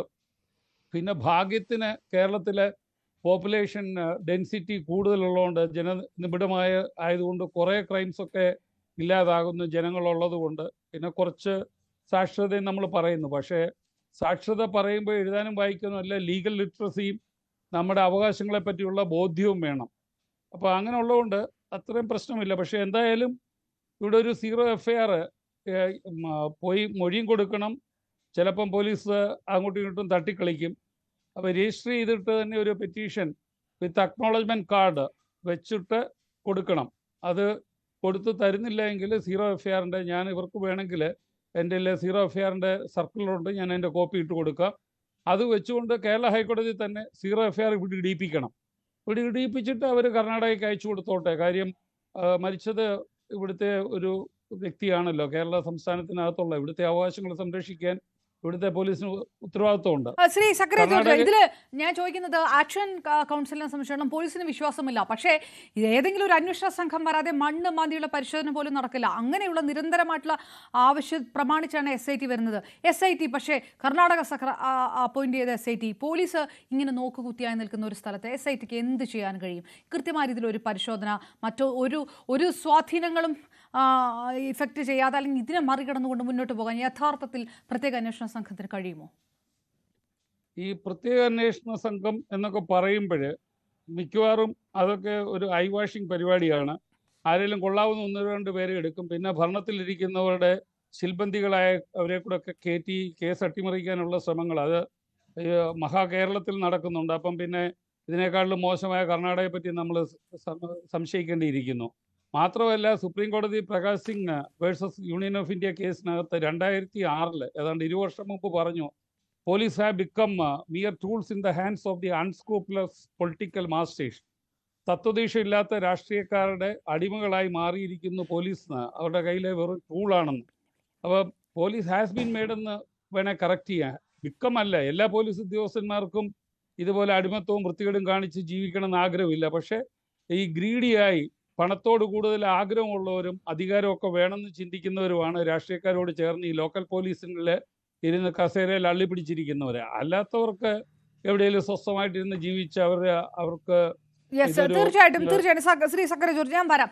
ആക്ഷൻ കൗൺസിൽ അംഗം ശ്രീ ജയന്ത് കൂടി നമുക്കിപ്പോൾ ഉണ്ട്. നേരിട്ടുള്ള അത്തരം ഭീഷണിയിലൂടെ കടന്നുപോയ ഒരാൾ കൂടിയാണ് ജയന്ത്. എനിക്ക് ഓർമ്മയുണ്ട്, കഴിഞ്ഞ ചർച്ചയിൽ വന്നപ്പോൾ ഒറ്റയ്ക്ക് പോകാറില്ല, യാത്ര ചെയ്യാറില്ല, ഞങ്ങൾ ഒരുമിച്ചാണ് യാത്ര ചെയ്യാറുള്ളത് എന്ന് പറഞ്ഞ ഒരാളാണ് ജയന്ത്. ജയന്ത്, ഇപ്പോൾ ഈ ചർച്ചയിൽ നിങ്ങൾക്കൊപ്പം തന്നെ പങ്കെടുക്കേണ്ട മനാഫും വിനോദും മേക്കോത്തും പരാതി കൊടുത്ത അനീഷുമായിട്ട് അതിർത്തിയിലേക്ക് പലായനം ചെയ്ത്, അങ്ങനെ തന്നെ ആ വാക്ക് തന്നെ പറയണം, കാരണം ഓടി രക്ഷപ്പെടുകയാണ്. കർണാടക പോലീസ് രക്ഷിക്കാനില്ല, ആരോ വണ്ടി ഫോളോ ചെയ്യുന്നു, ആൾക്കാർ ഫോട്ടോ എടുത്തു എന്നടക്കം. ഈ ഭീഷണിയൊക്കെ വെറുതെ തോന്നലാണെന്നും പറയാൻ കഴിയാത്തൊരു സാഹചര്യമുണ്ട്. കേൾക്കുന്ന ആൾക്കാർ അങ്ങനെ വിചാരിച്ചാലും അതല്ല എന്ന് വളരെ കൃത്യമായിട്ട് അറിയുന്ന ഒരാളാണ് ജയന്ത്.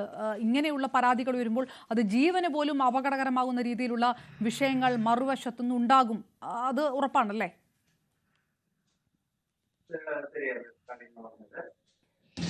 അത് ശരിയാണ് കാര്യങ്ങൾ പറഞ്ഞത്. ഇപ്പൊ എന്താന്ന് പറഞ്ഞാൽ ഇന്നലെ തന്നെ ബാംഗ്ലൂർ എന്ന് പറഞ്ഞാൽ ഇവിടെ നിന്ന് ഒരു 350 കിലോമീറ്റർ ദൂരെ ബാംഗ്ലൂർ ധർമ്മസ്ഥലത്ത് നിന്ന്, അവിടെ നിന്ന് തന്നെ ഒരു ടീം, അവിടെ നിന്നൊരു സൗജന്യ ഒരു കൊച്ചിന് ന്യായം കിട്ടണമെന്ന് പറഞ്ഞിട്ട് അവിടെ നിന്ന് വരുന്ന ടീമിനെ തന്നെ ഒരു 3-4 വണ്ടികൾ ഫോളോ ചെയ്തുകൊണ്ടായിരുന്നു. അന്നേരം അവരെ നേരിട്ട് വന്നിട്ട് ലൈവിലായിട്ട് പറഞ്ഞു ഇങ്ങനെ ഞങ്ങളെ ഫോളോ ചെയ്തിട്ടുണ്ട്, എന്തെങ്കിലും നാളെ HME എന്തെങ്കിലും ഏറെ ആയെന്ന് പറഞ്ഞാൽ നേരിട്ട് ധർമ്മസ്ഥല വീരേന്ദ്ര ഹെഗ്ഡെ തന്നെ ഇതിന്റെ ഉത്തരവാദിത്വം എന്ന് പറഞ്ഞിട്ടുണ്ട്. ഇതേപോലെ 1-2 അല്ല, ഇവരുടെ സാമ്രാജ്യം കെട്ടിയെന്ന് പറഞ്ഞെങ്കിൽ ഇങ്ങനെ കൊലകൾ ചെയ്തിട്ട് ഇവർ കെട്ടി വളർത്തി വെച്ചേക്കുന്നത്. അതുകൊണ്ട് ആൾക്കാർ പേടിക്കുന്നത്. ഇനിയിപ്പോൾ എത്രയോ പേര് പേടിക്കുന്നുണ്ട്. ഇന്നലെ ഇനിയൊരു മീഡിയയ്ക്ക് നമ്മളൊരു ഇവിടുത്തെ അനുഭവം എന്താ നടന്നിരുന്ന അനുഭവം ഉള്ള ഒരു പയ്യൻ സ്റ്റേറ്റ്മെന്റ് കൊടുത്തായിരുന്നു. പുള്ളി പേടിച്ചുകൊണ്ടിരിക്കുക, അതായത് ഒരു മീഡിയക്കുള്ളിൽ അവന്റെ മുഖം കാണിച്ചെന്ന് പറഞ്ഞുകൊണ്ട്. ആ ഒരു അവസ്ഥ ആലോചിച്ച് നോക്കി. അന്നൊരു ഒരു സ്റ്റേറ്റ്മെന്റ് കൊടുക്കാൻ തന്നെ പേടിച്ചുകൊണ്ടിരിക്കുക. അങ്ങനത്തെ ഒരു അവസ്ഥ ഈ ധർമ്മസ്ഥല ഗ്രാമത്ത് ആയിക്കൊണ്ടിരിക്കുന്നെന്ന് പറയാം. ജയന്തി, ഈ പറഞ്ഞത് അനീഷിന്റെ കാര്യമാണ് അല്ലേ? ഹലോ, അനീഷിന്റെ കാര്യമാണ്. KJ ജോയിയുടെ മകൻ. അല്ല, ഇനിയൊരു പയ്യൻ വേറെയുണ്ട്. ഓ ശരി, അപ്പോ വേറെയുമുണ്ട്. അത് മലയാളിയാണ്. അനീഷിന്റെ വേറെ വെളുപ്പിന് ഒരു സ്റ്റേറ്റ്മെന്റ് കൊടുത്തായിരുന്നു. അത് വേറെ ഒരു അത് മലയാളി എന്ന് പറഞ്ഞെങ്കിൽ അവൻ കണ്ട കാര്യങ്ങളാ. അവനൊരു വണ്ടി ഡ്രൈവർ ആയിരുന്നു. അവൻ കണ്ട കാര്യങ്ങൾ പറഞ്ഞിട്ട് വേറെ ഒരു മീഡിയക്കാരൻ അവന്റെ മുഖം എല്ലാം കാണിച്ചു തന്നെ അവൻ പേടിച്ചിട്ടിരിക്കുക. അവൻ ആദ്യം പറഞ്ഞാൽ ഞാൻ എല്ലാ സ്റ്റേറ്റ്മെന്റ് തരാം, വേണമെന്ന് പറഞ്ഞാൽ എവിടെയെങ്കിലും കോടതി ചോദിച്ചെന്ന് പറഞ്ഞാൽ കോടതിക്ക് മൊഴി കൊടുക്കാൻ ഞാൻ റെഡിയാ, അവിടെ വരാം, അല്ലാതെ പബ്ലിക്കായിട്ട് എന്റെ മുഖം കാണിക്കരുത്, എന്റെ സ്റ്റേറ്റ്മെന്റ് ഇട്ടോളാൻ പറഞ്ഞായിരുന്നു. എന്നാൽ വേറെ ഒരു മീഡിയക്കകത്ത് ഒരു പത്രത്തിലെങ്ങാണ്ട് അവന്റെ മുഖം വന്നു. എന്നാൽ അതിനവൻ പേടിച്ചിട്ടിരിക്കുക. എന്നാൽ അത്ര പേടിയാ. ഇവരുടെ ഓപ്പോസിറ്റ് എതിരായിട്ട് പറയാൻ ഒരു മനുഷ്യനില്ല, അത്ര പേടിയാന്ന് മനസ്സിലാക്കിക്കോ. ഇപ്പൊ അനീഷിന്റെ കാര്യം അത്രേ ഉള്ളൂ. അനീഷിന്റെ കാര്യത്തിൽ ആ സ്ഥലത്തിന്റെ ഇനി അവന്റെ വല്യച്ഛന്റെ മോന്റെ സ്ഥലത്തിന്റെ കാര്യത്തിൽ റെക്കോർഡ് എടുക്കാനുണ്ടാറ്. റെക്കോർഡ് എടുത്ത് കഴിഞ്ഞ് അറിഞ്ഞപ്പം അവരാ ബാളി റൂമിലാ താമസിച്ചോണ്ടിരുന്നത്. അവിടെ വിളിച്ചോണ്ടിരിക്കും അവൻ എവിടെയാ എന്താന്ന് ചോദിച്ചോണ്ട്. ഒത്തിരി കോൾ വളർന്നു 2-3 ദിവസം കൊണ്ട്.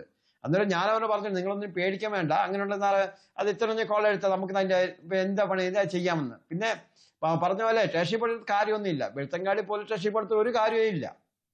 പിന്നെ ഇപ്പൊ ഇച്ചിരി പേടിച്ചിട്ടുണ്ട്. ഇപ്പൊ എത്ര പേടിച്ചാലും കാര്യമില്ല.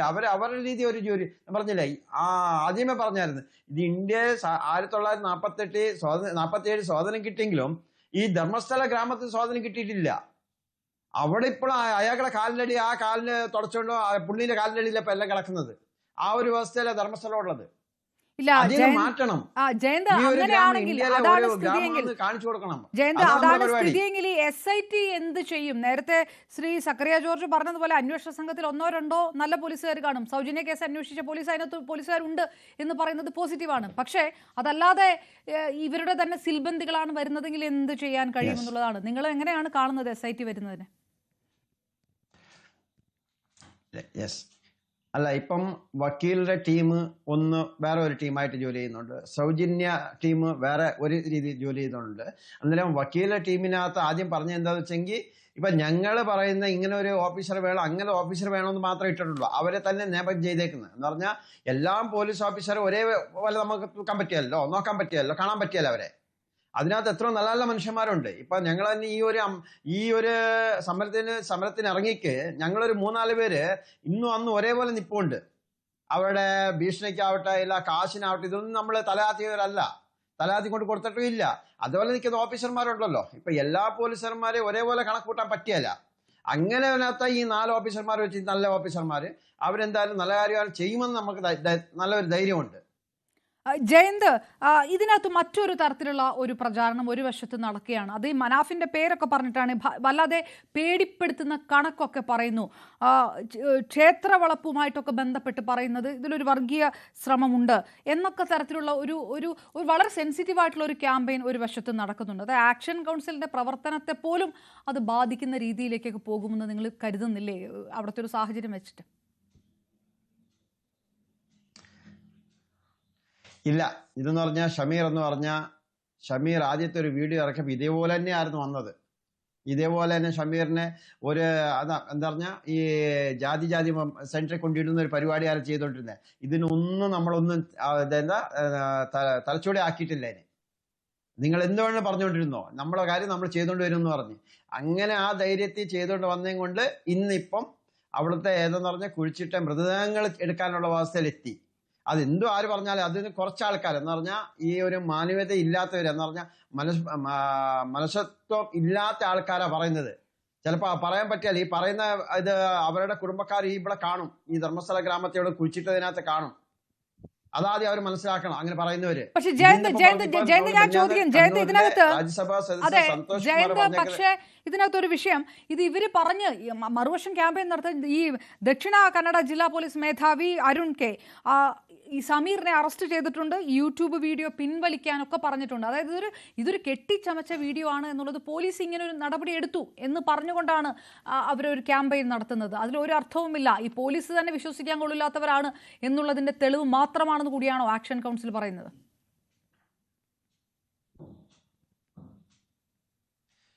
അല്ല, പോലീസ് എന്ന് പറഞ്ഞാൽ അവർ എഫ്ഐആർ ചെയ്യും, അവരെന്തും ചെയ്യട്ടെ. നമ്മളതിനിപ്പോൾ ഒരു തലച്ചൂടാക്കുന്ന പരിപാടിയില്ല. അവർ ഏതിനും നമ്മളെ തയ്യാറാണല്ലോ. പിന്നെന്തിനാന്ന് ഞാൻ ചോദിക്കും ഇതിനൊക്കെ നോക്കാൻ പോകുന്നത്.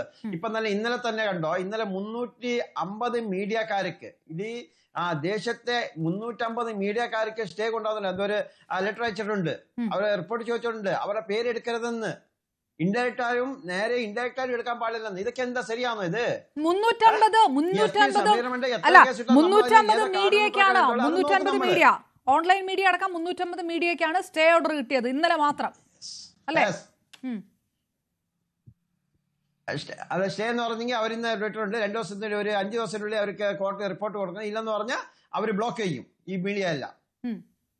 ധർമ്മസ്ഥലയിലെ വിഷയം പറയാൻ പാടില്ല. അതോ കോർട്ട് എന്ന് പറഞ്ഞാൽ അവർക്കായി അവർ പറഞ്ഞവർക്കൊക്കെ ആയി. ഈ ധർമ്മസ്ഥലയിലുള്ള പ്രധാനപ്പെട്ട ഇപ്പോൾ ഈ ആരോപിക്കപ്പെടുന്ന പ്രതികളുടെ പേര് അല്ലെങ്കിൽ അങ്ങനെയുള്ളവരുടെ പേര് പറയാൻ പാടില്ല, അതാണോ വിഷയം? അതോ ഈ വിഷയമേ പറയാൻ പാടില്ല എന്നുള്ളതാണോ? പല കേസുകൾക്ക് പലതരത്തിലുള്ള ഇഞ്ചക്ഷൻ ഓർഡറൊക്കെ ആണല്ലോ ഉള്ളത്. അതുകൊണ്ടാണ് ചോദിച്ചത്. ഏത് തരത്തിൽ ഇതുമായിട്ട് മുന്നോട്ട് പോകുന്ന മീഡിയക്കെതിരെയും അങ്ങനെയുള്ള ആക്ഷൻ ഉണ്ടോ? അല്ല, അവരുടെ പേര് എടുക്കാനേ പാടില്ലെന്ന്.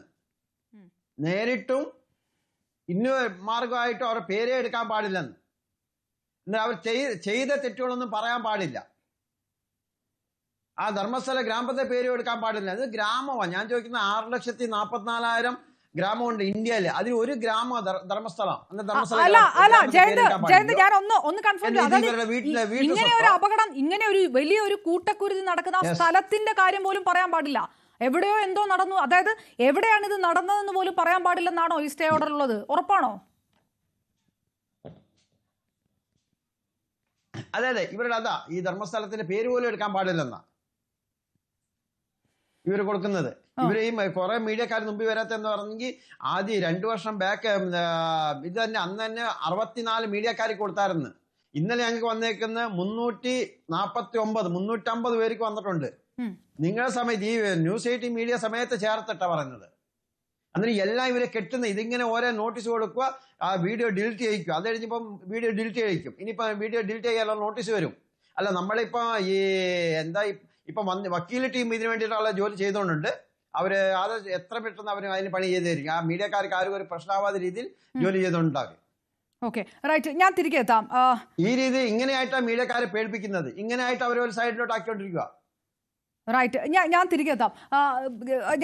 നമുക്കൊപ്പം ഇപ്പം നേരത്തെ പറഞ്ഞ മനാഫിനൊപ്പവും അതോടൊപ്പം അതായത് അനീഷിനെ കൊണ്ടുപോകുന്ന അവരുടെ ആ വാഹനത്തിനകത്തുള്ള മാധ്യമപ്രവർത്തകൻ അൽബാബു ഉണ്ട്. അദ്ദേഹം നമുക്കൊപ്പം ഉണ്ട്. ഒരൊറ്റ സെക്കൻഡ് ഞാൻ താങ്കളിലേക്ക് വരാം ശ്രീ അൽബാബു. അതിന് മുൻപ് ശ്രീ കെ വി ബൈജു, 350 മീഡിയയ്ക്ക് സ്റ്റേ ഓർഡർ കൊടുത്തിരിക്കുന്നു. ധർമ്മസ്ഥല എന്നുള്ള ഒരു സ്ഥലത്തിന്റെ പേര് പോലും, 6 ലക്ഷത്തിൽ പല ആൾക്കാർ താമസിക്കുന്ന ഈ സ്ഥലത്തിന്റെ പേര് പോലും പറയരുത് എന്ന തരത്തിലുള്ള ഒരു കോടതി ഉത്തരവ് ഇതിനകത്തുണ്ടാകുന്നു. നേരത്തെ വിനോദ് മേക്കോത്ത് പറഞ്ഞ പോലെ കോടതിയെ പോലും സ്വാധീനിച്ചുകൊണ്ടുള്ള ഒരു കാര്യങ്ങൾ നടക്കുന്നു എന്നാണോ? എന്താണ് ആ വിഷയത്തിനകത്തുകൂടി നമുക്ക് പ്രേക്ഷകരോട് പറയാനുണ്ടാവുമല്ലോ കാര്യങ്ങൾ? അവരുടെ അത്തരത്തിലൊരു ഇഞ്ചക്ഷൻ ഓർഡർ കൂടി ഇവർ സ്വീകരിച്ചിട്ടുണ്ട്. അത് തന്നെയാണ് ഒരുപാട് മീഡിയക്ക് ഇത്തരത്തിലുള്ള നോട്ടീസ് വന്നിട്ടുണ്ട്. അതിൽ പലരും മറുപടി കൃത്യമായി നൽകുന്നുണ്ട്. ഏതെങ്കിലും തരത്തിൽ ധർമ്മസ്ഥല എന്ന് പേര് പറയാനല്ല, ഇവരുടെ സ്ഥാപനങ്ങൾ, ഇവരുടെ പേര് ഇത് പറയുന്നവർക്കെതിരെയാണ് ഇത്തരത്തിലുള്ള നോട്ടീസ് അയച്ചത്. അത് ഒരുപാട് പേർക്ക് ഇത്തരത്തിൽ നോട്ടീസ് വന്നിട്ടുണ്ട്. അതല്ലാതെ പണം കൊടുത്ത് ഒരു ടീമിന് കൃത്യമായി ഉണ്ടാക്കി അവരെ കൊണ്ട് ഇത്തരത്തിലുള്ള യൂട്യൂബ് വീഡിയോ ഒക്കെ റിമൂവ് ചെയ്യിപ്പിക്കുക, അത്തരം നടപടികളിലേക്കൊക്കെ കടക്കുന്നത് മറ്റൊരു സംഘവും ഇവരുടെ കയ്യിൽ തന്നെ ഉണ്ട്. അത് തുടക്കത്തിലെ ഉണ്ടായിരുന്നു. സെമീറിന്റെ 3 കോടി ആളുകൾ കണ്ട ഒരു വീഡിയോ, അത് ഇത്തരത്തിൽ ബ്ലോക്ക് ചെയ്യുന്ന ഒരു സാഹചര്യം ഉണ്ടായിരുന്നു. അത് റിപ്പോർട്ട് ചെയ്യുന്ന ഒരു പ്രവൃത്തിയാണ്. ഇവരുടെ ഒരു ടീം തന്നെ, സൈബർ ടീം തന്നെ ഇവർക്ക് ഇതിനായി ഉണ്ട്. അത്തരത്തിൽ വലിയ നെറ്റ്വർക്കാണ് ഈ മേഖലകളിൽ കേന്ദ്രീകരിച്ചൊക്കെ നടക്കുന്നത്. അത് പലപ്പോഴും സത്യം തുറന്നു പറയുന്നത് പുറംലോകം അറിയരുത് എന്ന ഒരു കാര്യമുള്ളതുകൊണ്ടാണ് അത്തരം ഒരു കാര്യം കൂടി നടക്കുന്നത്. എന്തായാലും ഇതൊക്കെ മറികടന്ന് ആക്ഷൻ കമ്മിറ്റി ഇത് ഈ പ്രതിരോധവും ഇതൊക്കെ തീർത്ത് അതിനപ്പുറമാണ് ആക്ഷൻ കമ്മിറ്റിയുടെ പ്രവർത്തനം. വലിയ തോതിൽ ആളുകൾ പിന്തുണ ഈ ആക്ഷൻ കമ്മിറ്റി കിട്ടുന്നുണ്ട്. അത് കേരളത്തിൽ നിന്നായാലും മറ്റു സംസ്ഥാനങ്ങളിൽ നിന്നായാലും ഒക്കെ നമുക്കിവിടെ കാണാൻ സാധിക്കുന്നുണ്ട്. അത് നേരത്തെ ഒക്കെ കണ്ടതാണ്. ഓരോ ദിവസം കഴിയുമ്പോൾ ഇന്നും ഇത്തരത്തിൽ ഒരുപാട് ആളുകൾ ഇവിടെ പിന്തുണയുമായി ഇവർക്ക് എത്തുന്നുണ്ട്. ടെലിഫോണിലൂടെ ഒരുപാട് പേർ പിന്തുണ നൽകുന്നുണ്ട്. മാത്രമല്ല നമ്മുടെ ഈ വാർത്തയുടെയൊക്കെ യൂട്യൂബ് കമന്റ് അത് നോക്കിയാൽ തന്നെ കാണാം എത്രത്തോളം ആളുകൾക്ക് ഇതിൽ താല്പര്യമുണ്ട്. ഈ ഒരു സത്യം പുറത്തു വരണമെന്ന കാര്യത്തിൽ താല്പര്യമുണ്ട്. നമുക്ക് അതിൽ നിന്ന് തന്നെ മനസ്സിലാക്കാം. ജസ്റ്റിസ് ഫോർ സൗജന്യ എന്ന വാക്കില്ലാത്ത ഒരു വീഡിയോ പോലും നമ്മളെ യൂട്യൂബിൽ ഉണ്ടാവില്ല. 100-ലധികം വാർത്തകൾ ധർമ്മസ്ഥലയിൽ നിന്ന് നമ്മൾ ചെയ്തിട്ടുണ്ട്. അതിലെല്ലാം ഇത്തരത്തിലുള്ള ജസ്റ്റിസ് ഫോർ സൗജന്യ എന്ന വാക്കുകൾ കാണാം. അത്രത്തോളം വികാരമാണ് ആ ഒരു തീർച്ചയായിട്ടും കെ വി ബൈജു, ഞാൻ പറയാം, നമ്മൾ ഈ വാർത്ത വരുമ്പോൾ ബൈജു ഇത്തരം വളരെ പ്രധാനപ്പെട്ട ഈ വാർത്തയിൽ ഓരോ നിർണായക ഘട്ടത്തിലെത്തുമ്പോൾ കഴിഞ്ഞ ഒരു ചർച്ചയിൽ ബൈജു തന്നെ വന്നിരുന്ന ഒരു ചർച്ചയുടെ വീഡിയോ വരുമ്പോൾ അതിനകത്ത് ഞാൻ പറഞ്ഞു പോകുന്നതാണ് പ്രേക്ഷകർ, ആ സമയത്ത് ഏറ്റവും കൂടുതൽ കമന്റുകൾ വന്നത്, ഇൻസ്റ്റാഗ്രാമിലേക്ക് ഏറ്റവും കൂടുതൽ കമന്റുകൾ വന്നത്, ഏറ്റവും കൂടുതൽ ഷെയർ വന്നതൊക്കെ കർണാടകത്തിൽ നിന്നാണ്. കർണാടകത്തിൽ തന്നെ എന്തുകൊണ്ട് കർണാടക മാധ്യമങ്ങൾ ഈ വിഷയം സംസാരിക്കുന്നില്ല എന്ന തരത്തിലുള്ള #, ക്യാമ്പയിൻ പോലും ഉണ്ടായിരുന്നു. അതായത് ജനങ്ങൾക്ക് ഇതിൽ ഒരുപാട് കൺസേൺ ഉണ്ട്. എന്താണ് നീതി കിട്ടാത്ത എന്നുള്ള ചോദ്യമൊക്കെ അവിടെ തുടർച്ചയായി ചോദിക്കുന്നുണ്ടായിരുന്നു. കേരളത്തിലാണെങ്കിൽ ഇങ്ങനെ ഒരു വിഷയം ഉണ്ടാകുമോ എന്ന് പോലും നമ്മൾ ഞെട്ടി സംശയിച്ചു പോകുന്ന രീതിയിലുള്ള പ്രതികരണങ്ങളൊക്കെയാണ് വന്നതും ഇപ്പോഴും വന്നുകൊണ്ടിരിക്കുന്നത്. ന്യൂസ് 18 കേരളത്തിന്റെ ഇൻസ്റ്റാഗ്രാമിൽ പരിശോധിച്ചാൽ തന്നെ അത് വ്യക്തമായിട്ട് കാണാനും കഴിയും. ഞാൻ തിരികെ എത്താം. മാധ്യമപ്രവർത്തകൻ അൽബാബു നമുക്കൊപ്പം ചേരുന്നു. ശ്രീ അൽബാബു, നിങ്ങൾ ഇപ്പോഴും സ്ഥലത്തെത്തിയിട്ടില്ല, യാത്രയിലാണോ? ആശങ്കപ്പെടുത്തുന്ന എന്തെങ്കിലും സാഹചര്യം ഉണ്ടോ ഇപ്പോൾ? ഞങ്ങള് ഇപ്പോ ബോർഡർ കഴിഞ്ഞിരിക്കുന്നു. അതിനോടൊപ്പം തന്നെ പറയേണ്ടത്, ആദ്യമായിട്ട് ന്യൂസ് 18നോടൊക്കെ ഇത്തരം വിഷയങ്ങൾ ജനങ്ങളുടെ മുന്നിൽ എത്തിക്കാൻ കഴിഞ്ഞത് തന്നെ അവരെ പേടിപ്പിക്കുന്ന രീതിയിലേക്ക് പോയിട്ടുണ്ട് എന്ന് ഞങ്ങൾക്ക് മനസ്സിലായിട്ടുണ്ട്. കാര്യം നമുക്ക് എപ്പോഴും ശരിക്കും നമ്മളെ കേരള പോലീസിനൊക്കെ എത്രത്തോളം അഭിനന്ദിക്കണം എന്ന് നമ്മളിപ്പോ ആലോചിച്ചുകൊണ്ടിരിക്കുകയാണ്. എന്ന് വെച്ചാൽ അത്ര രീതിയിലേക്ക് നമുക്ക് ഒരു സെക്യൂരിറ്റി ഇല്ലാത്ത രീതിയിലേക്ക് പോകുന്ന ഒരു മേഖല, അത് ഞങ്ങൾ ശരിക്കും നേരിട്ട് കണ്ടറിഞ്ഞ ഒരു വ്യക്തിയാണ്. അപ്പോ ഞങ്ങൾ ഇന്നലെ രാത്രി തന്നെ കാട്ടിലൂടെയാണ് ഞങ്ങൾ യാത്ര ചെയ്തത്. അതായത് മനാഫിനടക്കം ഭീഷണിയുള്ള സ്ഥിതിക്ക് എന്തെങ്കിലുമൊക്കെ സംഭവിക്കുമോ എന്നുള്ള പേടി ഞങ്ങളുടെ മുന്നിൽ ഉണ്ടായിരുന്നു. അതിനപ്പുറത്തേക്ക് നമ്മുടെ വണ്ടി ഫോളോ ചെയ്യുന്ന രീതി, വണ്ടി നിർത്തുന്ന രീതി, നിർത്തിയിടാൻ കഴിയാത്ത രീതി, അപ്പോ അത്തരം ഒരു രീതിയിൽ പേടിപ്പിക്കുന്ന സംഭവം. ഈ ധർമ്മസ്ഥല എന്നുള്ള സ്ഥലത്ത് ഞങ്ങൾ നിന്ന സമയത്ത് തന്നെ ഒരു ഓട്ടോക്കാരൻ വന്നു, ഞങ്ങളുടെ ഫോട്ടോ എടുത്തു. അപ്പോഴേക്ക് ഞാൻ പറഞ്ഞു, മനാഫ്ക, ഇത് ചെറിയ പ്രശ്നമുണ്ട്, നമ്മൾ സൂക്ഷിക്കണം എന്ന് പറഞ്ഞു. അതിനപ്പുറത്തേക്ക് ഞങ്ങൾ ഷൂട്ടിന്റെ ഭാഗത്ത് വരെ ഞങ്ങൾ ഫോളോ ചെയ്യുന്നതായിട്ട് ഞങ്ങൾ തോന്നി. അതായത് കുറച്ച് മുമ്പ് വരെ ഞങ്ങളെ ഫോളോ ചെയ്യുന്നത് തോന്നിയെങ്കിൽ ഞങ്ങൾ അത് ഫോട്ടോ എടുത്തതോടുകൂടെ ഞങ്ങളുടെ പിന്നാലെ ആളുണ്ട് എന്ന് ഞങ്ങൾ മനസ്സിലായി. അതായത് ഒരു ഏരിയ മൊത്തം നമ്മൾ ശരിക്കും ഇന്ത്യയിലാണോ ഇത് നടക്കുന്നത് എന്ന് ശരിക്കും ചിന്തിച്ചു പോകുന്ന രീതിയിലേക്ക് ഒരു ഏരിയ മൊത്തം ഇവരുടെ ഒരു വലയത്തിലാണ്. അത് നമുക്ക് പേടിപ്പിക്കുന്ന സംഭവമാണ്. എത്ര പേരായിരുന്നു? അത് അങ്ങനെ എന്തെങ്കിലും കാണാൻ സാധിച്ചോ ഈ വണ്ടിയുടെ ഫോട്ടോ? അതായത് ഞങ്ങളെ ഫോട്ടോ എടുത്ത സമയത്ത് തന്നെ ഞങ്ങൾ ആ സ്ഥലത്ത് നിന്ന് മാറി. ഞങ്ങൾ പിന്നെ എവിടെ എത്തും, ഞങ്ങൾ എങ്ങനെ സെക്യൂർഡ് ആവും എന്നാണ് ഞങ്ങൾ ചിന്തിച്ചുകൊണ്ടിരുന്നത്. ഞങ്ങൾ പ്രസ് ബോർഡ് വരെ മാറ്റി വെച്ചിട്ടാണ് അവിടെ പോയത്. പ്രസ് ബോർഡ് വെക്കാൻ പോലും പേടി. കാര്യം ഇപ്പോ ഒരു വലിയൊരു പ്ലസ് പോയിന്റ് എന്ന് പറയുന്നത് ഈ ന്യൂസിന്റെ അടിസ്ഥാനത്തിൽ പല ആളുകളും പരാതി കൊടുക്കാൻ വേണ്ടി തയ്യാറാവുന്നു എന്നുള്ളത് നല്ല സൂചനയാണ്. കേൾക്കാൻ പോലും പോലീസ് സ്റ്റേഷനിൽ ഇപ്പൊ അനീഷ് പറയുന്നത് എന്താ, എനിക്ക് ഇവിടെ നിൽക്കാൻ പറ്റത്തില്ല. അനീഷ് മുഖം മറച്ചുകൊണ്ടാണ്. അനീഷിനെ ഏത് സമയവും അനീഷിനെ അവിടെ നിന്ന് ഞങ്ങൾ കൊണ്ടുവന്നില്ലെങ്കിൽ അവിടെ നിന്ന് പൊക്കും, ഉറപ്പ്. അത്രത്തോളം ഭീകരമായ കാഴ്ചയാണ്. ഈ ശ്രീ അൽബാബു, ഈ അനീഷ് പറയുന്നത് നേരത്തെ അച്ഛൻ കൊല്ലപ്പെട്ട സമയത്ത് പരാതി കൊടുത്തപ്പോൾ ഇനി ഈ പരാതിയുമായി വന്നാൽ നിന്റെ പോലും ജീവൻ പോകുമെന്ന് പറഞ്ഞ ഒരു SI പോലീസ് സ്റ്റേഷനായിരുന്നു. സ്വാഭാവികമായിട്ടും അതേ പോലീസ് ഏത് തരത്തിലായിരിക്കും ഇപ്പോൾ അനീഷിനോട് പെരുമാറുക എന്നൊരു പേടി ബാക്കിയല്ലേ? ഞങ്ങളുടെ ഒരു അന്വേഷണത്തില് ആ ഒരു പോലീസുകാരൻ അവിടെ ആ സ്റ്റേഷനിലിരുന്ന ആ പോലീസുകാരൻ ഇവരുടെ ഒരു വലങ്കയ്യായി നിൽക്കുന്ന ഒരാളാണെന്നുള്ളതാണ് ഞങ്ങൾക്ക് മനസ്സിലായത്. അദ്ദേഹം അതിന് സാമ്പത്തിക ലാഭം വലിയ രീതിയിലേക്ക് നേടിയിട്ടുണ്ടും എന്നുള്ളതും ഞങ്ങൾക്കറിയാം. കാര്യം വെച്ചാൽ അത് നമ്മുടെ അന്വേഷണത്തിൽ കിട്ടിയതാണ്. നമ്മുടെ കയ്യിൽ തെളിവില്ല. കാര്യം ഇവർക്ക് വേണ്ടി പ്രവർത്തിക്കുന്ന സമാന്തരമായി പോലീസ് സ്റ്റേഷനിലും മറ്റുള്ള സംഭവങ്ങളിലും കേൾക്കുന്നുണ്ടോ? പറഞ്ഞോളൂ. പോലീസ് സ്റ്റേഷൻ, അതായത് നമ്മൾ പേടിക്കേണ്ട വിഷയം നമ്മളുടെ ഇന്ത്യയിലാണ്, നമ്മുടെ തൊട്ടടുത്ത സംസ്ഥാനത്താണ്. പോലീസ് സ്റ്റേഷന് സമാന്തരമായി ജയിലുകൾ അല്ലെങ്കിൽ അതേപോലെ സമാന്തരമായുള്ള സംഭവങ്ങൾ ഉണ്ടാക്കി വെക്കുന്ന ഒരു ടീമിനെ കുറിച്ച് നമുക്ക് ചിന്തിക്കാൻ കഴിയുമോ? അത്രയേറെ ഭീതി പരത്തുന്ന രീതിയിലേക്ക് ഒരു നാട് മൊത്തം എന്താണ് പറയാ, അവിടെ നമ്മൾ അന്വേഷിച്ചപ്പോൾ കിട്ടിയൊരു വിവരം, അതായത് കേരളത്തിൽ നിന്നൊക്കെ വന്ന് ഇവിടെ ബിസിനസ് ചെയ്യുന്ന ആളുകൾ, ആ ആളുകൾ എത്ര ലക്ഷം കൊടുത്ത് അഡ്വാൻസ് വാങ്ങിയാലും ആ അഡ്വാൻസ് അല്ല ഒരു ബിൽഡിംഗ് എടുത്താലോ ഒരു സ്ഥലം എടുത്താലോ അവരെ പേടിപ്പിച്ച് വശത്താക്കി മാനസികമായി ടോർച്ചർ ചെയ്ത് അവിടെ നിന്ന് അവരെ ഇട്ടോണ്ട് പോകുന്നൊരവസ്ഥ. അനീഷ് വരെ പറയുന്നത് എനിക്ക് കർണാടക പോലീസിൽ 1% പോലും വിശ്വാസവും ഇല്ലാതാ. കർണാടക പോലീസിൽ അനീഷിനോട് പറഞ്ഞത് ഒരു കാരണവശാലും നിങ്ങൾ ഈ കേസുമായി മുന്നോട്ട് വരരുത്, നിങ്ങളുടെ ജീവൻ നഷ്ടപ്പെട്ടേക്കാന്ന്.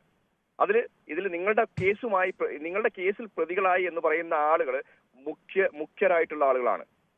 അപ്പോ ആ ഒരു രീതി നമ്മൾ ഭയപ്പെടേണ്ടിയിരിക്കുന്നു. അത്തരം രീതിയിലേക്ക് ഞാൻ ഇവരൊക്കെ ഞാൻ ചോദിക്കുന്നത് ഇപ്പോൾ നിങ്ങൾ അതിർത്തി കടന്നു, ഇപ്പോഴും ആ പേടിക്കുന്ന ആ സാഹചര്യത്തിലുണ്ടോ?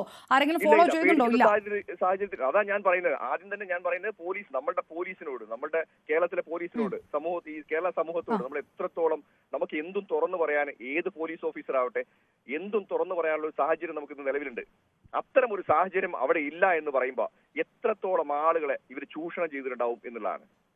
ഇപ്പൊ മനാഫ്ക്ക് മിനിഞ്ഞാന്ന് ഒരു ഭീഷണി കോൾ വന്നു. അതിന്റെ അടിസ്ഥാനത്തിലാണ് ഞങ്ങൾ അങ്ങോട്ടേക്ക് യാത്ര ചെയ്യുന്നത് എത്രത്തോളം സുരക്ഷിതമായിരിക്കണം എന്ന് ഞങ്ങൾ ചിന്തിച്ചത്. പക്ഷെ ഞങ്ങൾ അങ്ങോട്ടേക്ക് യാത്ര ചെയ്ത സമയത്ത് ഉണ്ടായ അനുഭവങ്ങളാണ് ഞങ്ങൾക്കിത്. ഞാൻ നോക്കിക്കൊണ്ട് നിൽക്കേ 2 ഓട്ടോറിക്ഷകൾ വന്നു. ഒരു 3ാമത്തെ ഓട്ടോറിക്ഷയിൽ ശരിക്കും ഡ്രൈവറാണ് ഫോട്ടോ എടുക്കുന്നത് ഞങ്ങളെ. അപ്പോ ഡ്രൈവർ ഫോട്ടോ എടുത്ത സമയത്ത് ഞാൻ മനാഫ്കിനോട് പറഞ്ഞു,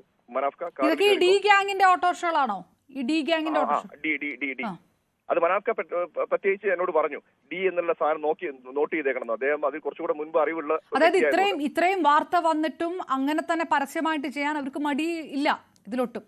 മേഡം ഇത് ഇത്രയേറെ നമ്മൾ മനസ്സിലാക്കേണ്ട ഒരു വിഷയം, ഇത് ചെറിയൊരു സംഭവമേ അല്ല. ഇത്രയേറെ ആളുകൾ, ഞാൻ പറയുന്നത് 1 കൊലപാതകമോ 2 കൊലപാതകമോ 3 കൊലപാതകമോ ചെയ്തിരിക്കട്ടെ, ഇത്രയേറെ കൊലപാതകങ്ങൾ, ഇത്രയേറെ മൃതശരീരങ്ങൾ കാണാതാവുന്നു, സൂയിസൈഡ് ചെയ്യുന്നു. ഇത്തരം ഒരു ടീമിന്റെ, അതാ ഞാൻ പറയുന്നത്, പോലീസ് സ്റ്റേഷന് സമാന്തരമായിട്ടുള്ള ഒരു രീതി, അതായത് ആ ഒരു ചെയ്യുന്ന വ്യക്തിക്ക് അത്രത്തോളം സപ്പോർട്ട്, ഒരു നാട് മൊത്തം ഒരു സപ്പോർട്ട്, പേടിപ്പിച്ച് നിൽക്കുന്ന ഒരാള്, അദ്ദേഹത്തിന്റെ പേര് പോലും പറയാൻ പേടിക്കുന്ന ആളുകൾ, അതാണ് അവിടെ എടുത്തു പറയേണ്ട വിഷയം. അദ്ദേഹത്തിന്റെ പേര് പോലും പറയാൻ മടിക്കുന്ന ആളുകളെ എങ്ങനെ ഭയക്കും ആളുകൾ? പേടിയുണ്ട്, പലരും പറയാതിരിക്കുന്ന സംഭവമുണ്ട്. അത് കുറച്ചു പേര് പറയാൻ വേണ്ടി നിൽക്കുന്നു എന്നുള്ളതാണ് ഇപ്പോഴത്തെ ഒരു സാഹചര്യം. നല്ല സൂചനയാണ്. അതിനപ്പുറത്തേക്ക് ഇത്തരം രീതിയിലേക്കുള്ള ഒരു സംഭവം ഉണ്ടെങ്കിൽ, ഇപ്പൊ മനാഫ് പറഞ്ഞ എന്താ വിഷയം, ഞാൻ ചോദിച്ചു മനാഫിനോട് എന്തുകൊണ്ട് ഇത് ലാസ്റ്റ് എവിടെ എത്തും? പലരും ചർച്ചയിൽ പറയുന്ന ഒരു വിഷയം, ഇത് എങ്ങും എത്താതെ പോകുന്നു. അപ്പോഴും മനാഫ് എന്നോട് പറഞ്ഞത്, ബാബു ഇത് എവിടോ എത്തട്ടെ, പക്ഷെ ഇനി അവർ ചെയ്യില്ലല്ലോ, അതൊരു പ്ലസ് പോയിന്റ് ആയിട്ടുള്ള കാര്യമാണ്. അപ്പൊ ഇത്തരം ആളുകൾ നമ്മളെ പേടിപ്പിക്കുന്ന കുറച്ചു കൂട്ടം ആളുകൾ ഉണ്ടെങ്കിൽ അവിടുത്തെ ആളുകൾ എത്രത്തോളം പേടിപ്പിച്ചിട്ടുണ്ടാവുന്നതാണ്. തീർച്ചയായിട്ടും നേരത്തെ പറഞ്ഞ പോലെ ആ തരത്തിലുള്ള പ്രതികരണങ്ങൾ നമുക്ക് നിരന്തരം വന്നുകൊണ്ടിരിക്കുന്നു. പക്ഷേ ഈ വാർത്തയുടെ യൂട്യൂബിൽ പോലും കമന്റ്സ് ആയിട്ട് അത് വന്നുകൊണ്ടിരിക്കുന്നുണ്ട്. കന്നഡയിലുള്ള കമന്റ്സ് ആണ് വരുന്നത്. മേഡം ഇന്ന് ഞങ്ങൾ കണ്ട വലിയൊരു സംഭവം എന്താ വെച്ചാൽ, KL രജിസ്ട്രേഷൻ വണ്ടി ഒറ്റൊന്നു പോലും അവിടെ ഇല്ല. അത് അവരെ നല്ല രീതിയിൽ ബാധിച്ചിട്ടുണ്ട്. അപ്പോൾ ഇതിനെ തച്ചൊടുക്കാൻ അല്ലെങ്കിൽ അമർച്ച ചെയ്യാൻ വേണ്ടി 100% അവർ പണമുള്ള ആളുകളാണ്, പവറുള്ള ആളുകളാണ്. 100% അതിനെ തച്ചൊടക്കാൻ വേണ്ടി പ്രയത്നിക്കും എന്നുള്ളത് 100% ഉറപ്പാണ്. അതിന്റെ സൂചനകളാണ് ഇന്ന് നമ്മൾ കണ്ടത്. യെസ്, തീർച്ചയായിട്ടും ശ്രീ അൽബാബു, ഞാൻ തിരികെ എത്താൻ. എന്തായാലും നിങ്ങൾ സേഫ് ആയിട്ട് യാത്ര ചെയ്യട്ടെ എന്നും കൂടെ ഇതാക്കുന്നു. ഇപ്പോ പേടിക്കേണ്ടതില്ല, സേഫാണ്. പക്ഷെ ഞങ്ങൾ ഇന്ന് രാത്രി അവിടെ വേറെ രസം, ഞങ്ങളോട് അവിടെ നിന്നുള്ള ആളുകൾ പറഞ്ഞത് അവിടെ ഹോട്ടൽ എടുക്കരുത്, അവിടെ നിന്ന് ഹോട്ടൽ ഭക്ഷണം കഴിക്കരുത്, അവിടെ നിന്ന് മിനറൽ വാട്ടർ പോലും നിങ്ങൾ സെലക്ട് ചെയ്യാതെ കുടിക്കരുതെന്ന്. അപ്പോ ഞാൻ ചോദിച്ചു എന്താണ് സംഭവം, വിഷമിട്ട് നിങ്ങൾ ഇല്ലാണ്ടാക്കുന്നത്. അതിന് അത്രയും രീതിയിലേക്ക് നമ്മളെ പേടിപ്പിക്കുന്ന രീതിയിലേക്ക്, അത് വലിയ ഭയാനകമായ അവസ്ഥയല്ലേ? തീർച്ചയായിട്ടും, യെസ്, തീർച്ചയായിട്ടും. ഞാൻ തിരികെ എത്താം. ശ്രീ സക്കറിയ ജോർജ്, ഇതൊക്കെ ഏത് നാട്ടിലാണ് നടക്കുന്നതെന്ന് ചോദിക്കേണ്ട സാഹചര്യം. നിങ്ങളൊരു സ്ഥലത്ത് ഇതിപ്പോൾ അവരെന്തൊക്കെയോ ആലോചിച്ച് കൂട്ടുന്നതല്ല. ഈ കൊല്ലപ്പെട്ടവരുടെ എണ്ണം വെച്ച് നോക്കുമ്പോൾ, പരാതിയുമായി ചെന്നവർക്ക് സംഭവിച്ചത് ആലോചിക്കുമ്പോൾ ഇതൊന്നും ഇല്ലാത്ത കാര്യങ്ങളല്ല. ഹോട്ടൽ ഭക്ഷണം, ഹോട്ടൽ മുറി എടുക്കരുത്, ഭക്ഷണം കഴിക്കരുത്, വെള്ളം പോലും എടുക്കരുത്. അത് ഏറ്റവും അവസാനം ഏത് തരത്തിൽ കൂടിയാണ് ആ ഒരു യാത്ര, ഈ അനീഷുമായിട്ട് വരുന്നവരുടെ അനുഭവങ്ങളാണ് പറഞ്ഞുകൊണ്ടേയിരിക്കുന്നത്. ഇതാണ്, അതായത് പോലീസിനെ തരുമ്പ് പോലും വിശ്വസിക്കാൻ കഴിയാത്തൊരു സാഹചര്യം കർണാടകത്തിലുണ്ടാകുമ്പോൾ കേരള പോലീസിന് എത്രത്തോളം ചെയ്യാൻ കഴിയുമെന്നുള്ളൊരു സാഹചര്യം, അതിൽ രാഷ്ട്രീയപരമായിട്ടുള്ള ഒരു ഇടപെടൽ കൂടിയേ തീരൂ. പോലീസാണ്, കേരള പോലീസിന് അത്രയേറെ കേപ്പബിൾ ആയിട്ടുള്ള ഒരു പോലീസാണ്. പക്ഷേ രാഷ്ട്രീയപരമായിട്ടുള്ള സ്വാധീനങ്ങളൊക്കെ ബാധിക്കാറുണ്ട്. കുറ്റപ്പെടുത്തി പറയുന്നതല്ല, അതൊക്കെ ഉള്ള കാര്യമാണ്. പക്ഷേ അങ്ങനെ അല്ലെങ്കിൽ അങ്ങനെ ഒരു പ്രഷർ ഉണ്ടാവണം. ഈ വിഷയം ഇതുവരെ വന്നിട്ടും ഏതെങ്കിലും തരത്തിലൊരു രാഷ്ട്രീയ വിഷയമായിട്ടില്ല കേരളത്തിൽ. അതേതെങ്കിലും ഒരു ഭരണകക്ഷിയോ പ്രതിപക്ഷ കക്ഷിയോ ഒന്നും എടുത്തിട്ടില്ല. അവിടെ ഭരിക്കുന്ന സർക്കാരിനെ ആഞ്ഞടിക്കാൻ ചെറിയ അഴിമതി കേസ് പോലും ഉപയോഗിക്കുന്ന മറുവിഭാഗങ്ങൾ പോലും ഇത്തവണ അതൊന്നും എടുത്തിട്ടില്ല. ഇതിലെല്ലാം കർണാടകത്തിലെല്ലാം രാഷ്ട്രീയ പാർട്ടികൾ ഒറ്റക്കെട്ടായിട്ട് നിൽക്കുമ്പോൾ ഇവിടെയുള്ളവർ ആരും ഇത് അറിഞ്ഞിട്ട് പോലുമില്ല. പിന്നെ എങ്ങനെ പോലീസിന് കൃത്യമായിട്ടൊരു നിർദ്ദേശം കിട്ടും? ഞാൻ നേരത്തെ പല ചർച്ചയിലും പറഞ്ഞിട്ടുള്ളതാണ്. NN വോറ കമ്മിറ്റി റിപ്പോർട്ടിൽ politicisation of police and criminalisation of politics, അത് നമ്മുടെ ഗവൺമെൻറ്റിനും പാർലമെൻറ്റിലും അതുപോലെ തന്നെ സുപ്രീം കോടതിയിലെ കേസിൻ്റെ ഭാഗമായിട്ടൊക്കെ വന്നത് ഇത് എല്ലാവർക്കും അറിയാവുന്ന കാര്യമാണ്. പക്ഷെ നമ്മുടെ നാട്ടിൽ ഇങ്ങനെ ആയിപ്പോയി. ഇത് ഇപ്പം പുറത്തു വരുന്ന ഇവർ കുറച്ച് പേര്, മാധ്യമവും നിങ്ങളും എല്ലാം കൂടെ ചേർന്ന് ഗ്യാങ് ചെയ്തുകൊണ്ടാണ് ഇതിന് ഇത്രയൊക്കെ ഒരു തേസ്റ്റ് ഉണ്ടായി വരുന്നത്. അല്ലെങ്കിൽ സാധാരണക്കാരനെല്ലാം അനുഭവിച്ചു പോകുള്ളൂ. 2 ഭീഷണി കഴിയുമ്പോൾ അവൻ വായടച്ച് പോകും. ഇത് സുപ്രീം കോടതിക്കും അറിയാം. അതുകൊണ്ടാണ് വിക്ടിം ഓറിയന്റഡ് ജസ്റ്റിസിൻ്റെ ഭാഗമായിട്ട് വിക്ടിം സപ്പോർട്ടും വിറ്റ്നസ് സപ്പോർട്ടും പറഞ്ഞേക്കുന്നത്. വിക്ടിം പ്രൊട്ടക്ഷൻ, ഇതൊക്കെ പ്രൊട്ടക്ട് ചെയ്യേണ്ടതാണ്. ഇതൊന്നും ആരും ചെയ്യുന്നില്ല. ഒരു മലയാളി ഉണ്ടല്ലോ, നമ്മുടെ മലയാളിയാണല്ലോ ഈ പബ്ലിക് അക്കൗണ്ട്സ് കമ്മിറ്റിയുടെ ചെയർമാൻ, PSC, പാർലമെന്റ് ഇതിൽ വളരെ അധികാരമുള്ളതാണ്. അദ്ദേഹം കർണാടക ചീഫ് സെക്രട്ടറിയെയും അതുപോലെ ചീഫ് മിനിസ്റ്ററിനെ ഞാൻ പറയുമ്പോൾ അദ്ദേഹത്തിൻ്റെ പാർട്ടി അദ്ദേഹം വിളിക്കാൻ സാധ്യതയില്ല. പിന്നെ അദ്ദേഹം അവിടുത്തെ ചീഫ് സെക്രട്ടറിയും DGPയും ഡൽഹിക്ക് വിളിപ്പിക്കട്ടെ. ഈ രാജ്യത്ത് റൂൾ ഓഫ് ലോ ഉണ്ടെന്ന് എൻഷുർ ചെയ്യാനേ എല്ലാവർക്കും ഉത്തരവാദിത്വം ഉണ്ടല്ലോ. അല്ല, കേരള സർക്കാരിന് ഇതിലൊരു പ്രഷറൈസേഷന് പറ്റില്ലേ? കേരള പോലീസിന് ഒരു തരത്തിലുള്ള പ്രത്യേക നിർദ്ദേശങ്ങളൊന്നുമില്ലെങ്കിലും പോലീസിന് അധികാരപരിധി വെച്ച് ഒരു ഇൻഡർസ്റ്റേറ്റ് വിഷയമാണല്ലോ. എത്രത്തോളം ചെയ്യാൻ പറ്റും? അവിടെ പോയി ഒരു അന്വേഷണം നടത്തുക എന്നൊക്കെ പറയുന്നത് അത് ആ അധികാരപരിധിക്ക് പുറത്തല്ലേ? ഞാൻ നേരത്തെ മാംഗ്ലൂരിലെ AJ ഹോസ്പിറ്റലിൽ ഒരു ഫൈനൽ ഇയർ മെഡിക്കൽ വിദ്യാർത്ഥി കൊല്ലപ്പെട്ട കേസ് ഞാൻ കഴിഞ്ഞ ദിവസത്തെ ചർച്ചയിൽ ശ്രീ മഞ്ജുഷ് ഉള്ളപ്പോൾ ഞാൻ പറഞ്ഞിരുന്നു. സുപ്രീം കോടതി MB ഷായാണ് പറഞ്ഞത് CBI അന്വേഷിക്കാൻ. എന്നിട്ട് ഒരിടത്തും എത്തിയില്ല, അത് ക്ലോസ് ചെയ്ത് വെച്ചിരിക്കുന്നു. അടുത്ത ദിവസം വേണമെങ്കിൽ മരിച്ചുപോയ വ്യക്തിയുടെ ഫാദർ ഒരു അഡ്വക്കേറ്റാണ്, അദ്ദേഹത്തെ കൂടെ വിളിച്ച് നിങ്ങൾ ഇരുത്തുക, അദ്ദേഹത്തിനുണ്ടായ അനുഭവങ്ങൾ പറയും. ഈ രാജ്യത്തെ ഇത് നമ്മളാരും എക്സാഗ്രേറ്റ് ചെയ്ത് പറയുന്നില്ല. ഈ ദുഃഖം അനുഭവിക്കുന്നവൻ്റെ ഓരോ കാര്യങ്ങൾ കേൾക്കുമ്പോൾ ഉണ്ടാകുന്ന ഒരു പ്രശ്നമാണിത്. നമ്മൾ IPC മാറ്റി BNS ആക്കിയതുകൊണ്ടോ, CRPC BNSS ആക്കിയതുകൊണ്ടോ, ഇന്ത്യൻ എവിഡൻസ് ആക്ട് BSA ആക്കിയതുകൊണ്ടോ ഒന്നും ഇവിടെ തീരുന്നില്ല. ഈ രാജ്യത്തെ റൂൾ ഓഫ് ലോ ഉണ്ടാകണമെന്ന് അധികാര കസേരയിൽ, പ്രധാനപ്പെട്ട കസേരയിൽ ഇരിക്കുന്ന എല്ലാവരും, സുപ്രീം കോടതി എല്ലാം കൂടെ ചേർന്നാലേ ഈ രാജ്യത്ത് ഒരു നല്ല രാജ്യങ്ങളിലെ പോലുള്ള നിയമവാഴ്ച ഉണ്ടാവുള്ളൂ. ഒരു സിറ്റിസണ് ഒരു സേഫ്റ്റി തോന്നണം. ഞാൻ എൻ്റെ രാജ്യത്ത് സംരക്ഷിക്കപ്പെട്ടവനാണ്, എനിക്കെതിരെ ആരും, ഞാൻ അന്യായമായി ഒന്നും ചെയ്യുന്നില്ലെങ്കിൽ എനിക്കെതിരെ ചെറുവിരൽ പോലും അനക്കില്ല എന്ന് ഒരു പൗരന് തോന്നണമെങ്കിൽ, ഭരണഘടനയ്ക്ക് മൂല്യങ്ങൾ ഉണ്ടാക്കണമെങ്കിൽ നമ്മൾ ഇത്തരത്തിൽ വളരെ കാര്യമായി പ്രവർത്തിക്കണം. പക്ഷെ എനിക്ക് പറയാനുള്ളത്, ഇവർ ഇത്രയൊക്കെ ചെയ്തല്ലോ ഈ ആക്ഷൻ കമ്മിറ്റി, ഇത് എനിക്ക് പറയാനുള്ള അവരോടുള്ള ഒരു ഹമ്പിൾ റിക്വസ്റ്റ്, നിങ്ങൾ ഉടൻ തന്നെ നല്ല ഒരു വക്കീലിനെ കൊണ്ട് പെറ്റീഷൻ ഡ്രാഫ്റ്റ് ചെയ്ത് ഇന്റർനാഷണൽ ഹ്യൂമൻ റൈറ്റ്സ് കമ്മീഷന് വിയന്നയ്ക്ക് പരാതി അയക്കണം. കാര്യം UN അവിടെ ചോദിക്കപ്പെടും.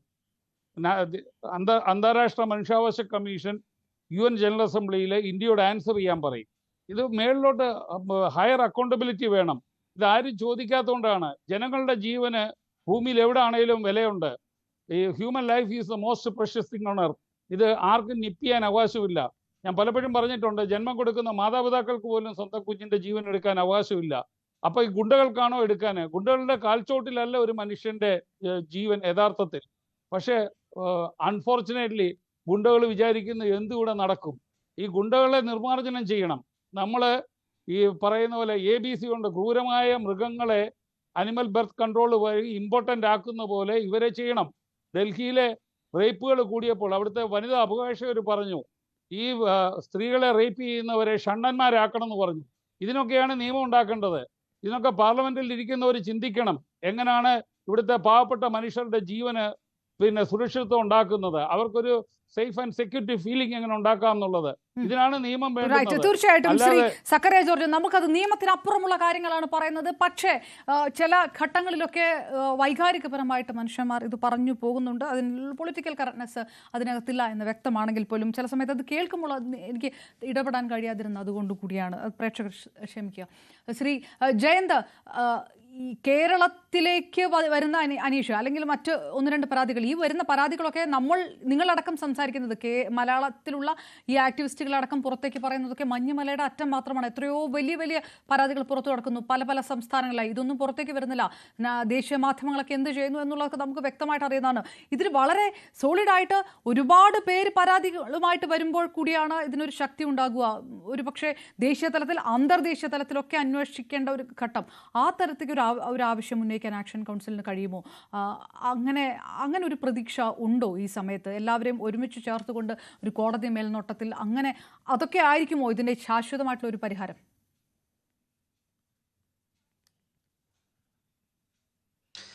ഇതിപ്പം SIT ഒരു രൂപമാക്കിയിട്ടുണ്ട്. ചിലപ്പോൾ ഇവിടെ പറഞ്ഞില്ലേ, ഇപ്പോൾ SITക്കും പറ്റാതെ ഇവിടെ മൃതദേഹങ്ങൾ ചിലപ്പം 10, 20, 30, 50 വന്നു കഴിഞ്ഞാൽ ചിലപ്പോൾ അതേപോലെ വരേണ്ടി വരും. അന്നേരം തന്നെ ഇപ്പം എല്ലാ മാധ്യമത്തിലും ഇതേപോലെ ചർച്ചയാകുമ്പം ചിലപ്പോൾ സുപ്രീം കോർട്ട് അങ്ങോട്ട് നോക്കുമല്ലോ, സുപ്രീം കോർട്ടും ആ സൈഡിലോട്ടൊന്ന് ചെവി കൊടുത്തു കഴിയുമ്പോൾ, ഇത്ര ആയി കഴിയുമ്പം അവിടെ നിന്ന് ചിലപ്പോൾ ചോദിക്കുമല്ലോ, ഇതെന്തായിക്കൊണ്ടിരിക്കുന്നത്, ഇതിങ്ങനെ പറ്റിയല്ല. അന്നേരം സുപ്രീം കോടതി മേലെ വെച്ചാൽ അതിന്റെ മേളിലാണെങ്കിലും ചിലപ്പോൾ ഇത് എൻക്വയറി ആവും, പറയാൻ പറ്റിയാൽ അത് അതിന് എന്താവുമ്പോൾ ഇപ്പം ഈ ലെവലിലെത്തി. ഇപ്പം ഒരു പരാതി കൊടുത്തപ്പം തന്നെ ഇത്ര വലിയ പ്രശ്നമായെന്ന് പറഞ്ഞാൽ അതിനൊരു 10 ഇല്ലെങ്കിൽ ഒരു 50 മൃതദേഹങ്ങൾ എടുക്കുമ്പോൾ എന്തായി തീരും? അത് പറയാൻ പറ്റിയാലപ്പം ഏത് ലെവലിൽ പോവും, എങ്ങനെ എൻക്വയറി ആവും. ഇതിനുവേണ്ടി സ്പെഷ്യൽ എൻക്വയറി ഇനിയും വേറെ ഉയർപ്പിക്കുമോ, അല്ലെങ്കിൽ സുപ്രീം കോർട്ടിന്റെ റിട്ടയർഡ് ജഡ്ജിയോ അവരെ എങ്ങനെ നിയമിക്കുമെന്ന് പറയാൻ പറ്റിയല്ല. അത് നമ്മുടെ കയ്യിലില്ല ഇപ്പം. അതല്ല ഇപ്പം പബ്ലിക്കിന് ആൾക്കാരുടെ കയ്യിലായി. ഇപ്പം എല്ലാവരും ഇപ്പം മനസ്സിലായി. അതുകൊണ്ട് അവരിന് എതിർക്കുന്ന രീതിയിലായിട്ട് മുമ്പിലോട്ട് പോയിക്കൊണ്ടിരിക്കുന്നത്. റൈറ്റ്, തീർച്ചയായിട്ടും. KV ബൈജു, അങ്ങനെ ഒരു വലിയ തലത്തിലേക്ക് ഈ കാര്യങ്ങൾ പോകുമ്പോൾ ബൈജു അടക്കം അല്ലെങ്കിൽ ബൈജു നടത്തിയ ആ റിപ്പോർട്ട് ഒരു ജീവൻ പണയം വെച്ചുകൊണ്ടുള്ളൊരു കാര്യമാണ്. ഞാനത് പ്രോത്സാഹിപ്പിക്കുമ്പോഴും സഹപ്രവർത്തകൻ എന്ന രീതിയിൽ അതിൻ്റെ ആശങ്ക കൃത്യമായിട്ട് മനസ്സിലാക്കുകയും ചെയ്യുന്നു. ഇങ്ങനെ പരാതി കൊടുത്തുകൊണ്ട് ഓടിപ്പോകേണ്ട ഒരു സാഹചര്യം നമ്മൾ തുടർച്ചയായി ഈ മണിക്കൂറിലെല്ലാം പറഞ്ഞുകൊണ്ടിരിക്കുന്ന സാഹചര്യം. മണ്ണ് മാറ്റി ഉള്ള ഒരു പരിശോധന, അതിലേക്ക് കടന്നാലേ ഇത് സുപ്രീം കോടതി അടക്കം ഇടപെടാനുള്ള ഒരു സാഹചര്യത്തിലേക്ക് കടക്കുകയുള്ളൂ. SITക്ക് മുകളിലേക്ക് ആരെങ്കിലും വരണമെന്നുണ്ടെങ്കിലും ഈ മണ്ണ് മാറ്റിയുള്ള പരിശോധന പോലീസ് പരമാവധി തടഞ്ഞു വെച്ചു. ഇനി അതാണ് നടക്കേണ്ടത്. ആ ഘട്ടത്തിലേക്ക് കടക്കുമോ എന്നുള്ളത് കൂടിയാണോ ഇനി ഉറ്റുനോക്കേണ്ട കാര്യം? തീർച്ചയായും പറഞ്ഞാൽ ഇതിൽ ഏറ്റവും പ്രധാനം ഈ മണ്ണ് മാറ്റിയുള്ള പരിശോധന തന്നെയാണ്. അത് ഈ പുതിയ സംഘം, അന്വേഷണ സംഘം വരുന്നതോടുകൂടി അതിൽ ഒരു വേഗത കൈവരിക്കുമെന്ന് തന്നെയാണ് ആക്ഷൻ കമ്മിറ്റി പ്രതീക്ഷിക്കുന്നത്. ഇതിൽ എന്തെങ്കിലും സത്യം അറിയണമെങ്കിൽ ആദ്യം ചെയ്യേണ്ടത് ആ മണ്ണ് നീക്കി അവിടെയുള്ള സത്യങ്ങൾ പുറത്ത് എത്തിക്കുക. നേരത്തെയൊക്കെ കെട്ടുകഥ എന്നൊക്കെ പറയുന്ന സാഹചര്യം ഉണ്ടായിരുന്നു. അപ്പോഴാണ് അദ്ദേഹം തന്നെ പോയി ഒരു തലയോട്ടി, അതായത് ഒരു മൃതദേഹ അവശിഷ്ടം എടുത്ത് അത് പുറത്തേക്ക് കൊണ്ടുവരികയും അത് കോടതിയിൽ ഹാജരാക്കുന്ന സാഹചര്യമൊക്കെ ഉണ്ടായത്. താനിത് ഇവിടെ കുഴിച്ചിട്ടുണ്ട്, താനത് എടുത്തു തരാം എന്നൊരാൾ പറയുമ്പോൾ പ്രാഥമികമായി ആ പരിശോധന നടത്തി അത്തരം കാര്യങ്ങളിലേക്ക് കടക്കുന്നതിന് പകരം ഇതൊന്നും ചെയ്യാത്ത അന്വേഷണം ഒരു രീതിയിലും നിലവിൽ ഒരു പുരോഗതിയും ഈ അന്വേഷണത്തിൽ ഇല്ല എന്ന് പറഞ്ഞിട്ടുണ്ട്. കാരണം തുടക്കം മുതലേ ഈ സംഭവം നമ്മൾ റിപ്പോർട്ട് ചെയ്തുകൊണ്ടിരിക്കുന്നതാണ്. ഇതിൽ ഓരോ ഘട്ടവും പരിശോധിച്ചുകൊണ്ടിരിക്കുകയാണ്. പലപ്പോഴും ഇത് പരിശോധന നടത്തുമെന്ന് പറഞ്ഞാലും അന്ന് എത്താത്തൊരു സാഹചര്യം, പോലീസിനെ എവിടെയോ ഉൾവലിക്കുന്ന ഒരു സാഹചര്യം, ഒരു സ്വാധീന ശക്തി ഇവർക്ക് പുറകിൽ എപ്പോഴും ഉണ്ട്. അതുകൊണ്ട് ഒരു ഇഞ്ച് പോലും അന്വേഷണം ഏത് തരത്തിലും മുന്നോട്ട് പോകാത്ത സാഹചര്യത്തിലാണ് ഇപ്പോൾ ഒരു പ്രത്യേക അന്വേഷണ സംഘം വരിക. അതിലൊരു പ്രതീക്ഷ ഇവർക്ക് ആക്ഷൻ കമ്മിറ്റിക്കുള്ളതും. എന്തായാലും അതിലൊരു ഈ പരിശോധനയെങ്കിലും നടക്കുമെന്ന കാര്യത്തിൽ ഉറപ്പാണ്. അത് ആക്ഷൻ കമ്മിറ്റിക്ക് അത്തരത്തിലുള്ള ഉറപ്പ് ലഭിച്ചതെന്നാണ് മനസ്സിലാക്കാൻ സാധിക്കുന്നത്. മറ്റൊരു കാര്യം, നേരത്തെ മനാഫൊക്കെ സൂചിപ്പിച്ചതുപോലെ തന്നെ ഈ ഫോട്ടോ എടുത്ത് ഭയപ്പെടുത്തുന്ന രീതി, അത് ഇന്ന് നമുക്കും ആ അനുഭവം ഉണ്ടായി. പല സ്ഥലങ്ങളിലും വാഹനങ്ങളുടെ നമ്മുടെ വാഹനത്തിന്റെ ഫോട്ടോ എടുത്ത്, ഓട്ടോറിക്ഷയാണ് പ്രധാനമായും ഇത്തരം നടപടി ചെയ്തിരിക്കുന്നത്. അവര് ഈ ഫോട്ടോ എടുത്തു പോകുന്ന ഒരു രീതി, അത് എന്തിനാണെന്ന് മനസ്സിലായില്ല. ഇപ്പോഴും ഇവർ ഈ ഭയപ്പെടുത്താനും അതല്ലെങ്കിൽ എന്തൊക്കെയോ പദ്ധതികൾ ആസൂത്രണം ചെയ്യുന്ന പോലെ ഒരു കാഴ്ചപ്പാട് ഇവിടെ ഉണ്ട്. അത് തീർച്ചയായും നമുക്കും അത് അനുഭവമുള്ളതാണ്. എന്നാൽ ഇതൊരു ശക്തമായൊരു ഈ അന്വേഷണ സംഘം എത്തുന്നതോടൊപ്പം തന്നെ ഇത്തരം പ്രവണതകൾ അവസാനിപ്പിക്കാനുള്ള നടപടിയും കൂടി ഉണ്ടാകേണ്ടിയിരിക്കുന്നു. ധർമ്മസ്ഥലം സാധാരണ എല്ലാ സ്ഥലങ്ങളെയും പോലെ തന്നെ എല്ലാവർക്കും സഞ്ചാര സ്വാതന്ത്ര്യവും ഒക്കെയുള്ള ഒരു സ്ഥലമായി മാറണം. സമാധാനപരമായി ഇവിടെയുള്ള ആളുകൾക്ക് ജീവിക്കാൻ കഴിയണം. കാരണം തീർച്ചയായിട്ടും ശ്രീ കെ വി ബൈജു, അദ്ദേഹം ഈ വാർത്ത തുടക്കം മുതലേ റിപ്പോർട്ട് ചെയ്യാണ്. പലതരത്തിലുള്ള ഭീഷണികൾ നേരിട്ടുണ്ടായിട്ട് പോലും ഇപ്പോൾ ഇരിക്കുന്ന ജയന്ത് ആക്ഷൻ കൗൺസിൽ അംഗം ജയന്ത് അത് നേരിട്ട് അനുഭവിച്ച ഒരാളാണ്. നമ്മൾ ചർച്ചയിൽ നേരിട്ട് പങ്കെടുക്കേണ്ടിയിരുന്ന മനാഫും അതോടൊപ്പം തന്നെ വിനോദും മേക്കോത്തുമാണ്. പരാതി നൽകിയ കെ ജെ ജോയുടെ മകൻ അനീഷുമായിട്ട് പോയിക്കൊണ്ടേയിരിക്കുന്നത് വലിയ തരത്തിലുള്ള ഒരു ഭീഷണി അവർ ഫോളോ പോലും ചെയ്തു വന്നു എന്നവർ പറയുകയും ചെയ്തിരുന്നു. SIT വരുമ്പോൾ ഈ വിഷയങ്ങളൊക്കെ മാറുമോ എന്നൊരു ചോദ്യത്തിനകത്ത് നോക്കൂ, നമ്മളത് പ്രേക്ഷകരോട് ചോദിക്കുമ്പോൾ പ്രേക്ഷകർക്ക് പോലും അതിൽ പൂർണ്ണ വിശ്വാസമൊന്നുമില്ല. അതേ എന്ന് പറയുന്നത് 50% പേരാണ് അതേ എന്ന് പറയുന്നത്. പകുതിയോളം പേർക്ക് ആ വിഷയത്തിനകത്ത് സംശയം ബാക്കിയാണ്. ഏതായാലും സത്യം എത്ര കാലം ചവിട്ടി മെതിക്കപ്പെട്ടാലും ഉയർത്തെഴുന്നേൽക്കും എന്നുള്ളതൊരു പ്രശസ്തമായിട്ടുള്ള ഒരു വചനമാണ്. പക്ഷെ അതിനു വേണ്ടിയിട്ട് ഇനി ഒരു ജീവനും ബലി കൊടുക്കാൻ കഴിയുകയില്ല എന്നുള്ളതിൽ യാതൊരു തർക്കവുമില്ല. ഇപ്പോൾ ഉയർന്നിരിക്കുന്ന പരാതികൾ, കൊല്ലപ്പെട്ട ബന്ധുക്കളുടെ പരാതികളിലൊക്കെ മലയാളികളുണ്ട്. അതുകൊണ്ട് തന്നെ കേരള പോലീസ് ഈ വിഷയത്തിനകത്ത് കാര്യമായി ഇടപെടും എന്നുള്ളൊരു പ്രതീക്ഷ കൂടി ആക്ഷൻ കൗൺസിലുണ്ട്. കാറ്റത്തൊരു ഫ്ലക്സ് മറിഞ്ഞ് താഴെ പോയാൽ സമരം ചെയ്യുന്ന, പ്രതിഷേധിക്കുന്ന നമ്മുടെ കേരളത്തിലെ പ്രബലരായിട്ടുള്ള രാഷ്ട്രീയ പാർട്ടികൾ ഈ വിഷയം ഈ മിനിറ്റ് വരെ അറിഞ്ഞിട്ടില്ല, അനങ്ങിയിട്ടില്ല.